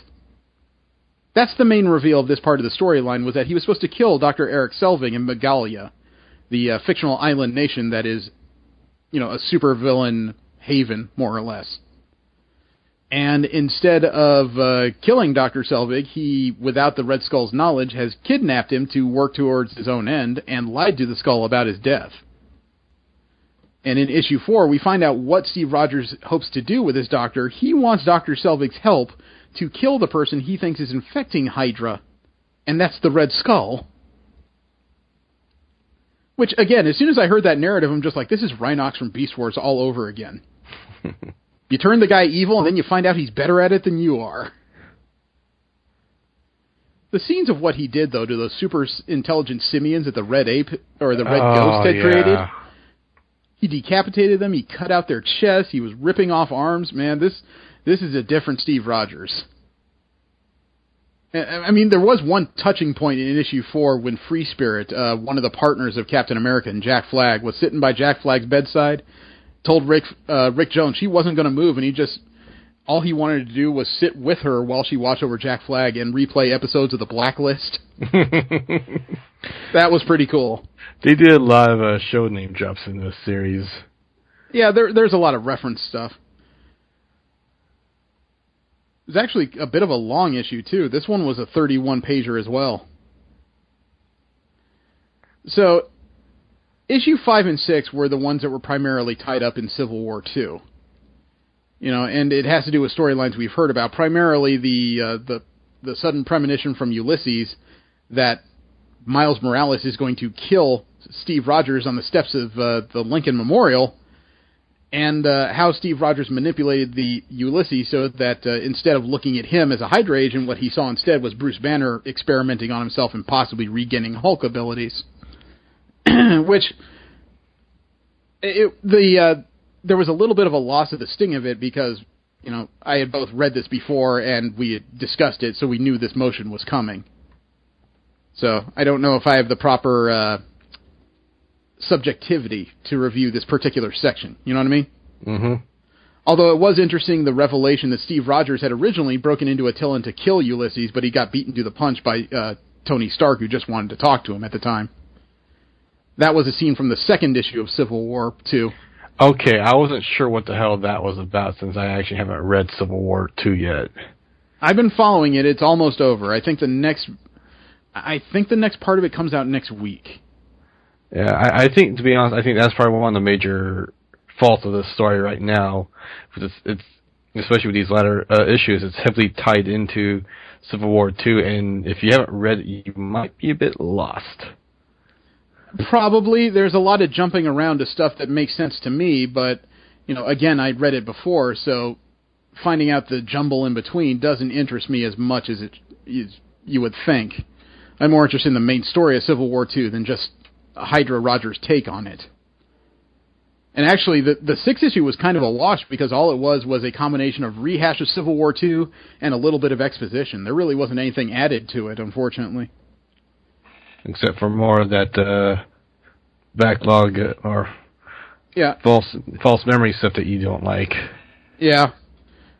Now, the seventh issue did have a bit of a revelation to it because it showed what was behind that door in the lab he gave Eric Selvig. They told me he couldn't go in. Turns out behind that door is another ally he wants to use to free Hydra from the clutches of the Red Skull. Who was that? He didn't just save Eric Selvig from that plane. Baron Zemo is behind that door. Really? Yes. Then what the hell corpses did they find in the tower? Well, they found 2 corpses. They must have just been dead people. And if you recall, Taskmaster already believes there's something wrong with this setup. So there's a chance that before he can even start this plan, the Taskmaster might sell him out if he figures it out first. Red Skull would play handsomely for that kind of information. Or the Taskmaster might ask for a job. Yeah, that would be an interesting twist. Well, it would pay well. I mean, Steve Rogers has a government job. He could probably get an official paying job. And the Taskmaster, believe it or not, has been a member of the Secret Avengers. The Taskmaster has gone undercover for Nick Fury, the second Nick Fury, in a couple of operations and worked with the Mockingbird and Nick Fury to uncover things for them. He's not wholly evil. He just goes with whoever pays him better. So, I mean, granted, we went through that kind of fast, but it's mainly narrative stuff. There's not a whole lot of pop culture in it. There's not a whole lot of individual story. Half of what we read, unfortunately, is tied up in other stuff. Yeah, I really thought what you mentioned to us was interesting enough to watch us. That's why you kind of begged for the last 3 weeks. Well, no, I mean, I've been putting it on the back burner because I've been waiting for it to build up so I have a decent amount of reading. And by the time you brought it up again, like last week, it was a good time to bring it up. I just really didn't expect all this to be, 50% of it is what I've read before, and that's kind of disappointing. Well, for me, that 50% that you read before is like, all right, I'm obviously missing something from Civil War that I have not read, so this may not be a good recommendation for anyone. That's why I have trouble recommending it myself, because even though I've read the tie-in books and I understand what's coming, I don't think that this version of those events is necessarily needs to be told, I guess would be the right words for it. It'll be interesting tie-in for anyone who's read Civil War, but other than that, it's... I almost wish that these issues came in as a series of flashbacks post-Civil War II. It would have been more interesting to me to get a large chunk of what Steve Rogers was thinking as everything was happening. How did he escape Ulysses at the time? but getting it as it comes is almost a disappointing reveal when there's other things out there that I need to understand. You know, Civil War II is still going on. I'm more interested in the ending of that right now than how Steve Rogers escaped being noticed during all this. It was almost... It's like you saw the man behind the curtain before you found out that there's a projection of the wizard, you know? Mm-hmm. So it was just kind of disappointing, and I'm with you. I can't recommend this to people because, several reasons. One, you actually have to understand the mythology of Steve Rogers kind of deeply to get half the references in the false narrative to begin with. Two, it is really tied into another event in Marvel that hasn't even finished yet, unfortunately. And, you know, three, like I said, it spends so much time in a narrative that you already know is false that I think it kind of wastes its time a bit in the narrative. I'm not saying it's a bad book. You know, Nick Spencer has written the hell out of what he's got. The artist has actually done a really good job. The tone of the art is perfect for the series. It's a combination of classic comic book, and the colors are so toned down in palette that you get an idea that this is a man who's playing from a different end of the field than he ever has before. You know, how they drew him, he moves quite differently from what I assume he would move, as well as the dialogue that you give him. He almost feels like a different person when he's in that, you know, Hail Hydra, Captain America. Yeah, and the design of the new costume is terrific, man. It really allows Sam Wilson to continue the legacy of the character without alluding that, you know, Steve Rogers has just completely picked up where he left off and has just started adventuring like he ever did. He's got a new chevron shield with new capabilities. His new costume, he looks like an armored linebacker for the Rams or something. He does. I mean, I'm not saying that he looks all, you know, buffed out like he had his 90s power armor, which was just sad. He looks like he's ready to do multiple things in this new suit. It's a great design. The writing is solid. It's just and the premise of the series is great. You know, Hail Hydra Steve Rogers. This new territory that should be a lot of fun. But I guess the timing of when all this is being done is just off compared to the rest of the Marvel Universe. It makes it kind of a jarring read. I don't say jarring, but more getting lost if you haven't read the other material. Well, that's what I mean by jarring. You're completely pulled out of the narrative trying to figure out, what are they talking about right now? You know, why is this crap important? Stuff like that. Mm-hmm. Because the central story is solid enough. If it was just the story of him subverting Hydra, that would be interesting. But how it's backed up into Civil War II makes it a very difficult read. So, I appreciate everything that the creators did. I do not fault the creators. I think, unfortunately, they had to fit into this editorial bubble, which just didn't work for the story they're trying to tell. You know, and that's all I can say on the matter, I think. Yeah. So it's not something I could give to new or old comic readers. It's almost like the first 3 issues, they start out with a great story. The second 3 issues, 4, 5, and 6, almost wish I could cut them out and just continue the story that Steve Rogers was telling before he got sidetracked. I don't know, maybe we should revisit this at some point when they're done with Civil War. Maybe the story might actually pick up back at that point. Well, Civil War finishes in January. Okay, so 2 months, 3? Technically, I don't think we should pick this up for another 6, because we got to give it time for all this to shake loose and then actually continue the story. You know, I'm guessing when Civil War, the time frame when Civil War ends, so I'm just guessing a month, like 2 or 3 months, yeah. Yeah, it's probably going to be closer to 6 months at this point. Because there's issue 7 just came out. I haven't read it, but I got the synopsis of it, and it's still deep in Civil War II. So it's going to be a little bit before the story actually gets back on track. But actually, I don't think we're going to be able to tape next week because it's Thanksgiving. Mm-hmm. You know, a lot of us are going to have different things that we can't escape. And the weekend after that, we got to go to Great American Comic-Con, which means that our project for wrestling themes for superheroes is coming due.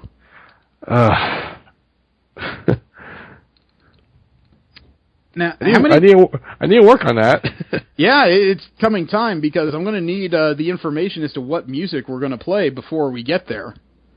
So you guys are going to have to send me a list pretty soon. Did we agree to 5 or 10 characters apiece? You said 10 initially. Okay, 10 is fine.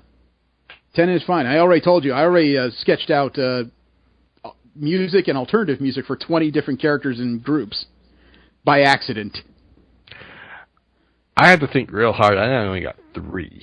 Yeah, well, it's coming due, and like I said, I'm going to need that ahead of time to make sure we're set up for the show. Not the characters, just the music. So, thank you for tuning in. Next time you hear from us, we will be at Great American Comic-Con. We get to interview and do panels for guys like Bob Layton, Joel Rubinstein, friggin' John Romita Jr., Neil Adams. There's a lot of people we get to talk to. We get to talk to one of the original artists from the 1940s Timely Comics run of Captain America. There's a lot of stuff upcoming. It's going to be real interesting interviews for us. If you're in Las Vegas for Great American Comic-Con, feel free to stop by and say hi, unless we're in the middle of a panel, because if you stand up and just say hi while I'm trying to interview somebody, that's rude. But thank you very much for tuning in. I hope you roll with us in Las Vegas and then come back with us after we're done there. We'll get back into the regular news and the storylines we read and the ones we like and the ones we don't like. Just how it works out sometimes. Have a great one. I am Jeremy. And Jesse. Don't jerk and drive. Take care.